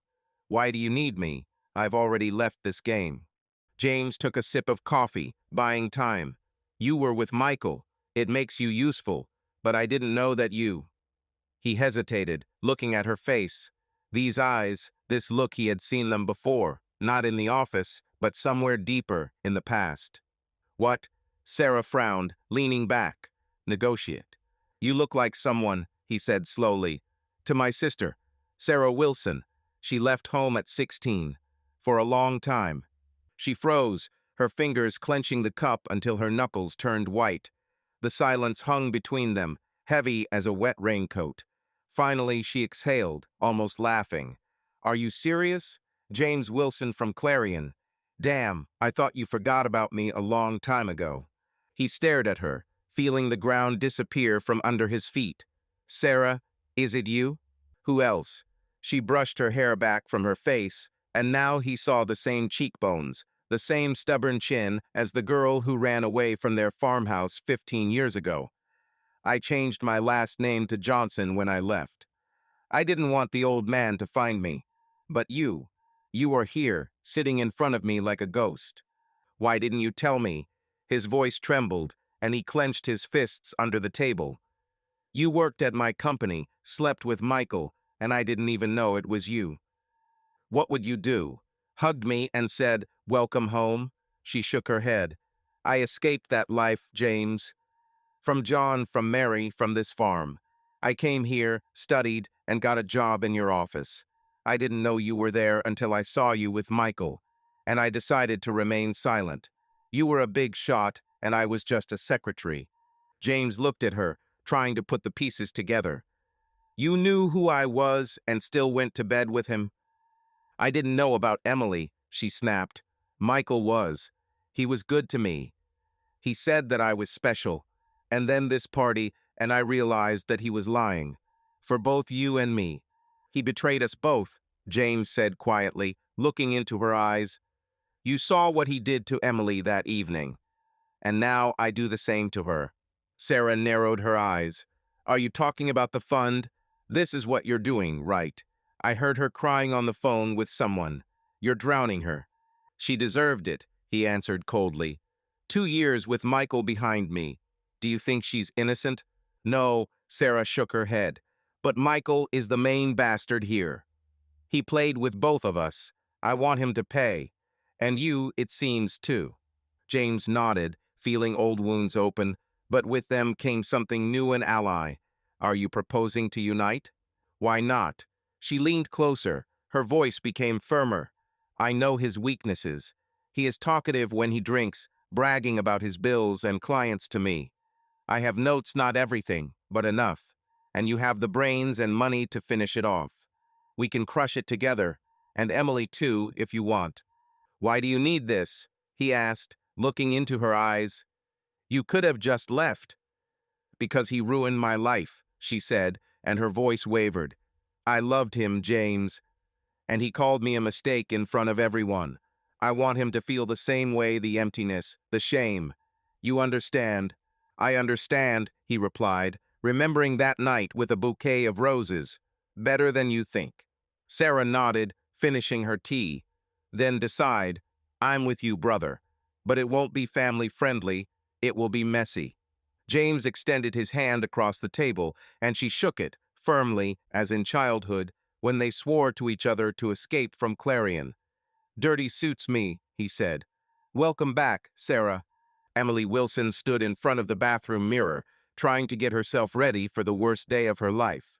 Her hands shook as she applied a thin layer of foundation to hide the dark circles under her eyes and the red stains from tears that hadn't dried in a week. Her hair, once her pride long, golden, shiny, now hung in dull strands, and she gathered it into a strict bun, securing it with hairpins so tightly that the skin on her head prickled. She put on a gray suit, a pencil skirt, and jacket, bought back in the days when such things seemed to her a symbol of confidence. Now they sat on her like someone else's skin, emphasizing her thinness and stoop. Today she was summoned to court. Not just an interrogation, not just a conversation with a lawyer, a real hearing where her life will be smeared in front of the judge, the jury, and anyone who wants to watch. It all started with the summons she was handed 3 days ago. She was sitting in the kitchen, staring at her empty cup of coffee when the doorbell rang. The postman, a young guy with tired eyes, handed her an envelope and left without even looking at her twice. Emily opened it with trembling fingers and read, Emily Wilson, you are summoned to appear in Chicago District Court on charges of fraud and embezzlement from the Heart of Chicago Foundation. Date, time, signature of the prosecutor. Her heart sank to her feet, and she collapsed into a chair, clutching the paper until it crumpled. This was not just a rumor, not gossip in the newspapers. It became a reality, cold and heavy, like the handcuffs she saw in the films. She called Paul Richards, her lawyer, right away. His voice on the phone was as slow and measured as always, but now there was tension in it. Emily, they collected evidence, he said, clearing his throat. Bank statements, letters with your signature, transfers to the account connected to the apartment in Lupa. It looks bad. Very bad. She screamed into the phone. It's not me. I didn't sign anything. I didn't translate anything. But Paul just sighed. Someone did it for you. And they did it damn well. We need to prepare. Emily looked at herself in the mirror, feeling the tears sting her eyes again. She wiped them away with her sleeve, smearing her mascara, and clenched her jaw. She needs to hold on. Today, she must leave the house, get into a taxi, walk through a crowd of journalists who are probably already waiting outside the court, and sit in the courtroom while she is tried for something she did not do. But deep down, she knew that the evidence against her was ironclad. Paul had shown her copies the day before, fund statements with her name on them, transfers to an account she had never seen, emails sent from her work email. One of them, dated last year, read, "Transfer 50,000 to this account, urgently. For the project, Emily W." The signature was hers, an exact copy, right down to the curl on the W.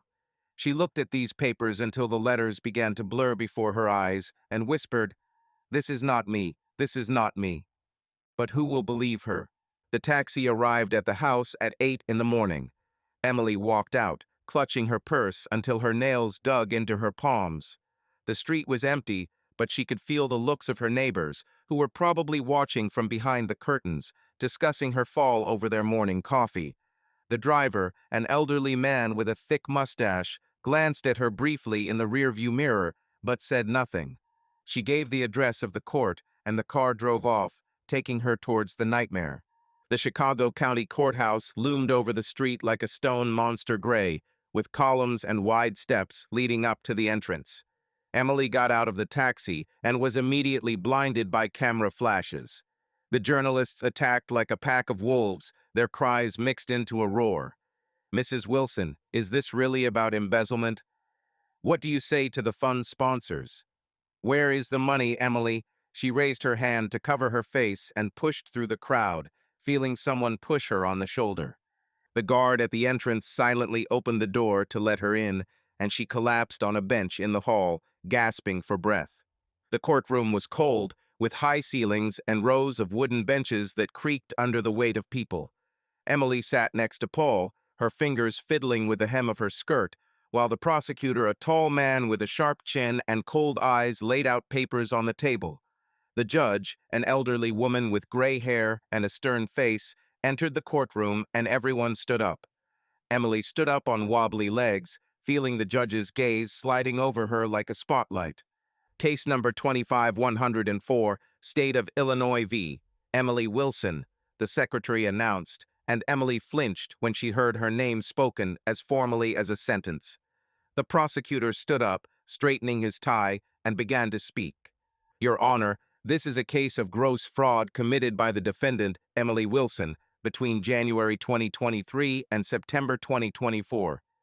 She, as director of the Heart of Chicago charity, systematically transferred funds intended to help children into a personal account associated with the purchase of real estate in the Loop area. We have evidence, bank statements, emails, documents she signed. The total amount of damage is $147,000. Emily listened, feeling the blood run cold in her veins. She turned to Paul, whispering, "It's not true, tell them." But he only put his hand on her shoulder, whispering in response, "Quiet, Emily, we will leave later." The prosecutor walked over to the evidence table and picked up a folder. Here is an extract dated March 15th, 2023. Transfer of $50,000 to an account registered to Loop Properties. And here is a letter sent from Mrs. Wilson's personal email indicating this transfer. The signature has been verified by an expert and is genuine. Emily looked at the papers he showed the judge and felt the walls of the courtroom closing in around her. It was her signature, her email, her name, but she didn't do it. She wanted to scream, rush to the table, tear these sheets, but her legs did not move. Paul stood up when it was his turn to speak and began, "Your Honor, my client denies all charges. These documents may have been forged. We require an independent examination." but his voice sounded weak, uncertain, and Emily saw the judge shaking his head as if he had already decided everything. The hearing dragged on for hours. The prosecutor called witnesses, the fund's accountant, who confirmed the strange transfers, the sponsor, who said that trust had been undermined. Emily sat looking at the floor, feeling like each new voice was driving a nail into her coffin. She was in despair. No one believed her. Even Paul seemed to have doubts. When the judge called a break, she remained seated, staring at her hands, which now seemed foreign. "Emily," Paul said quietly, sitting down next to her, "we need to prepare for the worst. If they prove a connection with this apartment, it's not me." She threw her head up, her voice breaking into a scream. "Whose apartment is this?" "I don't know her," he sighed, looking away. "The account is associated with Michael Davis. To your acquaintances." Emily froze, her eyes widening. Michael, apartment, money. Everything came together into one terrible picture, and she realized that this was the end. She buried her face in her hands, choking on tears as the hall emptied around her. Judgment Day came, and he left her no chance. James Wilson pushed open the door of his house, no longer his own, to be honest, and stepped into the empty hallway. The sound of his footsteps echoed off the bare walls where paintings and photographs of his and Emily's happy life had previously hung. He moved his things out a week ago while she sat in court, dealing with the charges that he himself had brought against her. Now the house looked like a skeleton. The furniture was still there, but without his books, clothes, that stupid coffee maker he bought in the first year of marriage, it was all just a dead shell. He came here not for something forgotten, but to finish what he started. Today, Emily learns the truth, and let him choke on it. He heard her even before he entered the living room, quiet sobs, interrupted by the rustling of fabric, as if she were rubbing her face with her sleeve. Emily sat hunched over on the couch, wearing the same wrinkled t-shirt he'd seen her in last time, with disheveled hair and an empty glass in her hand. There was a bottle of wine on the table, almost empty, with crumpled napkins lying nearby. She looked up as he entered, and her blue eyes, red from crying, widened in surprise. "James," her voice was hoarse, cracked, like old glass. Are you back?" He stopped in the doorway, crossing his arms over his chest. "Not really, Em. I came to talk." She jumped up, almost knocking over the bottle, and stepped towards him, fiddling with the hem of his t-shirt. "Oh my God, James, I'm so glad you're here. You have no idea what's happening to me. The trial, these damn charges, everyone thinks I'm a thief." She fell silent, looking at him, searching his face for at least a drop of sympathy. But his eyes were cold as ice, and she hesitated. You believe me, right?" James grinned shortly, bitterly, without a trace of warmth. "Should I believe you? Are you serious to me now, Emily?" She frowned, taking a step back. "What do you mean? I told you, it's not me, it's some kind of setup." "Stop lying," he barked, and she flinched as if from a blow. He stepped closer, his voice became lower, but sharper, like a knife. "I know everything, Em. All. About you and Michael. For 2 fucking years you had sex with him behind my back. In our bed, in our home. Do you think I'm blind? Do you think I didn't see you moaning underneath him while I stood in the doorway with those damn roses?" Emily turned pale, her mouth opened slightly, but the words were stuck in her throat. She shook her head, weakly, as if she could dismiss the truth. "No, no, James, you don't understand. It wasn't like that." "Isn't that right?" he almost shouted, clenching his fists. "I saw it with my own eyes, bitch. You spread your legs for my best friend while I worked so hard for us to have this life. Do you still dare to make some excuses for me?" She collapsed back onto the couch, her knees giving way and tears streaming down her cheeks. "Oh my God, James, I'm sorry. Forgive me, I didn't want you to find out. It was a mistake. I was a fool. Error." He stepped towards her, looming over her like a shadow. 2 years is not a mistake, Emily. It's a choice. You chose him. Now listen carefully, because I didn't come for your snot. Everything that is happening to you, now the trial, the foundation, this nonsense in the newspapers, I did it. I set you up. Every piece of paper, every translation, every letter with your signature. This is my revenge, and you deserve it." Emily froze, her tears stopping, as if someone had pressed pause. She looked at him with wide eyes, and her voice became thin as a thread. "Are you? What are you doing? Did you fake all of this? James, how could you?" "How could I?" He leaned closer, his face a couple of inches from hers. "How could you sleep with him, lie to my face, smile at me every morning as if I meant something to you? Do you think I'll just swallow this crap and continue living like your lapdog? No, Em, I destroyed you. And guess what? I like it." She began to sob, loudly, hysterically, stretching out her hands to him. "No, no, James, please don't say that. I love you. I always have. It was stupid. I didn't want to lose you." She fell to her knees, grabbing his pants, her fingers clutching the fabric. "Forgive me, I beg you. I'll do anything. Just don't leave me. Don't leave me alone with this." James looked down at her wet face, at her trembling hands, at this pathetic shadow of Emily who had once been the queen of his world. He felt something cracking inside him, not pity, but fatigue, cold and heavy. "Are you asking for forgiveness?" he said quietly, almost in a whisper. "After everything you've done, do you think your tears will change anything?" "Yes, yes, I know, it's my fault," she sobbed, clinging to him tighter.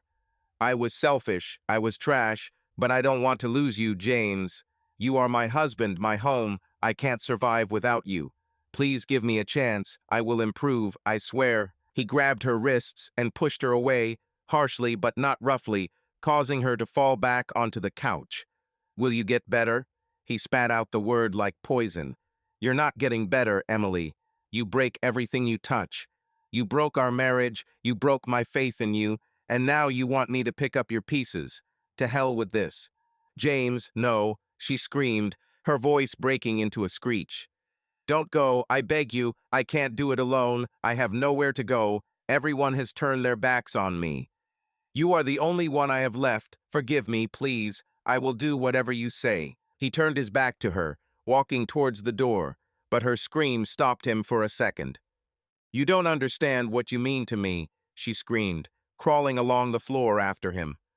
"I was weak. I made a mistake. But I love you, James. I love you more than anything in the world." He turned around, looking at her, at this woman who had once been his dream and now lay at his feet like a beaten dog. "Do you love?" he said, and his voice was cold as steel. "You don't know what love is, Emily. You love yourself, your dresses, your parties, and I was just part of your fucking show. Now the show is over." "No, no, no," she sobbed, gasping for air, her face wet from tears and snot. "Don't leave me, James. I won't survive this. I'll die without you." He opened the door, feeling the cold air from the street hit his face. "Did you want freedom?" he threw over his shoulder without looking at her. "Now she's yours. Live with her, bitch." Her cry is, "James," broke the silence, but he had already stepped outside, slamming the door so hard that the glass shook. He heard her beating against her from the other side, calling him, sobbing louder, but did not turn around. The car was waiting for him on the street, and he sat behind the wheel, squeezing it until his knuckles turned white. Emily was left there in the empty house with her guilt, her tears, her freedom, and he drove away, feeling like the last piece of their past was falling away like a stone from a cliff. Thin rays of the setting sun filtered through the cloudy glass window of an old warehouse on the outskirts of Chicago, turning the rusty beams and dusty concrete crimson. James Wilson stood against the wall, leaning his shoulder against the cold metal, watching Sarah fiddle with the coffee pot on the rickety table they dragged in a couple of hours ago. This place, an abandoned building that he rented through a figurehead, became their temporary refuge, away from prying eyes and the noise of the city. The air smelled of dampness and old oil, but it was quiet here, and silence was what they needed most now. She and Sarah had been sitting here for the third day, sorting out papers, notes, and plans that were supposed to finish off Michael once and for all. But today, the conversation was not about revenge, but about what connected them deeper than they both expected. Sarah finally managed the coffee pot, cursing under her breath as hot water splashed onto her hand. Damn junk, she muttered, wiping her hand on her jeans, and turned to James, handing him the mug. Hold it. Not whiskey, of course, but it will warm you up. He took the mug, feeling the warmth through the thin plastic, and nodded. Thank you. I didn't think that you still remember how much I love coffee black, without sugar. She grinned as she sat down on the box opposite him and took a sip from her mug. I remember a lot of things, James. How you yelled at me when I stole your old baseball cap. How we fought over the last piece of pie until May hit us with a towel. This is not erased even if 15 years have passed. James looked at her sharp cheekbones and gray eyes, which now seemed so familiar that something sank inside him. 15 years, Sarah. You ran away and I thought you were dead. Why didn't you let me know? At least a postcard, at least something. She looked away, staring at the crack in the floor. What would I write? Hey, little brother, I'm alive. I escaped from John and his fists. I didn't want you to look for me. You were on your way to Chicago, to your new life. And I just wanted to disappear. Disappear? He put the mug on the table. His voice became harsher. You were my sister, Sarah. I ran all over Clarion, asking everyone where you went. Mary cried for weeks, and John.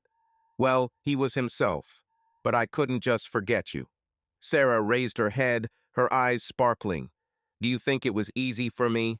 I left with $50 in my pocket, slept in train stations until I got a job as a waitress in some shithole. I didn't mean to drag you through this shit. You were smart, James. You should have gotten out. And I got out. He nodded, but there was something heavy in his gaze. Got out. And you? How did you end up with Michael, of all the people in this town, with him? Sarah finished her coffee and set the mug down next to her, her fingers nervously fiddling with the edge of her sleeve. It didn't happen right away. I came here at 18, changed my last name so that John wouldn't find me. I worked anywhere, then learned to be a secretary. A couple of years ago, I got a job at your company. I didn't know you were there, I swear. Michael was my boss. And he was good to me. At first. James squinted, leaning back. Good. Is this the Michael I know? Who sleeps with everything that moves and lies like he breathes? He was different then, she said quietly, her voice trembling. That was before Emily, before all this crap. I had just started working. He noticed me, he joked, bought me coffee, and once even gave me a ride home. I was a fool, James. I believed that he cared. We dated for a couple of months secretly, of course. He didn't want the office to know. He said that I was special, that we had a future. He looked at her, feeling the old anger mixed with something new pain for her. And what happened? Sarah smiled bitterly, her fingers clenching into a fist. He left me. He just came one day and said, it doesn't work. That he met someone better. I found out later that it was Emily. He didn't even apologize. He just brushed me off like trash. And then he pretended that nothing had happened. He greeted people in the office as if they were a stranger. I quit after a month, but then came back when I found out he was still there. I wanted to prove to myself that I wasn't broken. James shook his head, his voice deeper. Have you returned to take revenge on him? Not right away, she admitted, looking into his eyes. At first, I just wanted to move on with my life. But then he approached me again a year after I returned. He smiled and flirted as if nothing had happened. I gave him a chance because, hell, I still felt something for him. But this time I was smarter. I recorded him when he boasted about his schemes, his women. I thought it would be useful, and it came in handy. You wanted to destroy him, James said, and it was not a question, but a statement. Yes, she nodded, her voice becoming firmer. He broke me then, James. I loved him, but he spat in my soul. When I found out about Emily, about how he plays with both of you, I realized that he will not change, and I decided that he would pay. And then I met you in that cafe, and everything worked out. We both want one thing for this bastard to collapse. James stood up and walked around the warehouse, his boots squeaking on the concrete. You could have left, Sarah. Start again, without all this dirt. Why did you stay? Why are you? She retorted, standing up behind him. You could have divorced Emily, thrown Michael out of the firm, and moved on with your life. But you are here with me in this barn, making plans to crush them. We're the same, James. We don't leave until we pay back. He stopped, looking at her through the darkness. You're right, I didn't leave, and I won't leave until they realize what they've lost. Sarah came closer, her face illuminated by the faint light from the window. Then we're together, brother. You and I are against them. Like when we were kids, when we threw rocks at John's jar, remember? Only now the target is bigger. James nodded, feeling the old bonds that had been torn apart by time begin to mend. I remember, and now we won't miss it. She held out her hand, and he shook it, firmly, just like back in Clarion, when they were children against the world. Sister and brother, she said quietly, let them regret that they underestimated us. Let it be, he answered, and there was steel in his voice. They stood there for another minute, looking at each other, two ghosts of the past, ready to become the nightmare of the present. Evening light filtered through a gap in the curtains of James Wilson's new office, painting the walls a soft orange hue. He stood at the coffee machine, listening to the machine hiss, spitting black streams into a plastic cup, and thought how strange this moment felt the beginning of something new after so many months of destruction. Behind him, Sarah Johnson, his sister, returned from the past like a ghost made flesh, was laying out the first contracts on a table that still smelled of fresh varnish. Wilson and Johnson, their law practice forged from pain, revenge, and shared blood, had opened its doors only a week ago, but already promised to become their new home. Chicago hummed outside, indifferent to their victories and losses, while he and Sarah built a future on the ruins of the past. Sarah threw the folder onto the table, cursing as the corner bent. Damn, these clients think we're their babysitters, she said, looking at James. Do you make coffee or meditate on it? He grinned, handing her the glass. I do. Are you still drinking that sugary drink? And you're still boring, she replied, taking the coffee and sitting down in the chair. The Millers signed a contract. Meeting tomorrow at 10. This is our first big step, brother. Don't screw it up.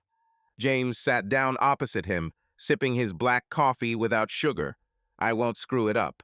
We've come too far to screw it up now.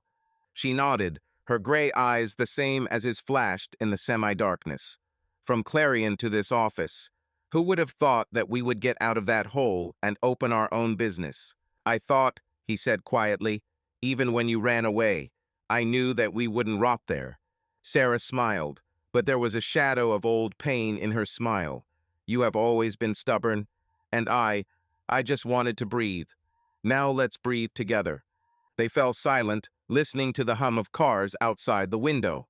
Michael Davis was in the past, his empire collapsed, his clients fled, and he himself disappeared, leaving behind a trail of debt and shame.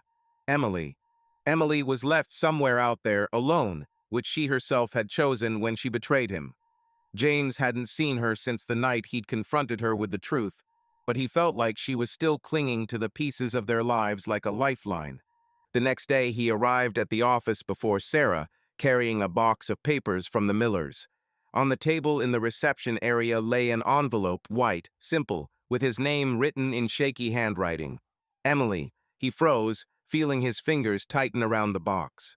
The envelope was thin, but it carried the weight of everything he had left behind. Sarah came in next, slamming the door, and stopped when she noticed his gaze. What is this? She asked, throwing her bag on the chair. A letter, he answered, without taking his eyes off the envelope. From her. Sarah narrowed her eyes, crossing her arms. What will you do? Will you read her snot or throw it away? James shook his head, picking up the envelope. Neither one nor the other. He walked to a small fireplace in the corner, old, but working, left by the previous owners. Taking out matches from the desk drawer, he struck one, and a tiny flame illuminated his face. Bringing the fire to the envelope, he watched as the paper flared up, curling into black curls. Ashes fell into the fireplace, and he felt only cold relief. That's it, he said, throwing the rest into the fire and turning to Sarah. Emily Wilson sat on the floor in the corner of her bedroom, surrounded by silence that became her prison. The windows were closed, The curtains were drawn, and the air in the room smelled of dust and wine that she had not cleaned for weeks. In front of her lay a notebook filled with drafts of the letter she had sent to James. She put everything into it, her guilt, her tears, her plea. James, I know that I destroyed us, but I beg you to forgive. You were everything to me, and I lost you. Give me at least a drop of hope. She sent it, throwing the envelope into the drawer with trembling hands, and waited, looking at the blank screen of the phone that did not ring.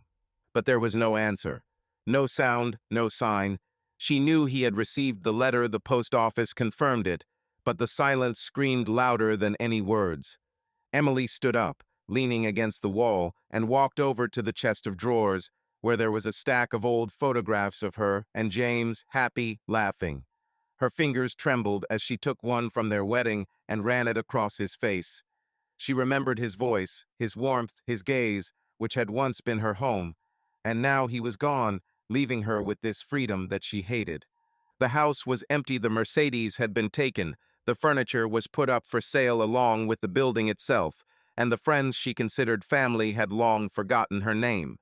The court handed down a sentence, a suspended sentence, a fine that she could not pay, and a stigma that could not be washed away.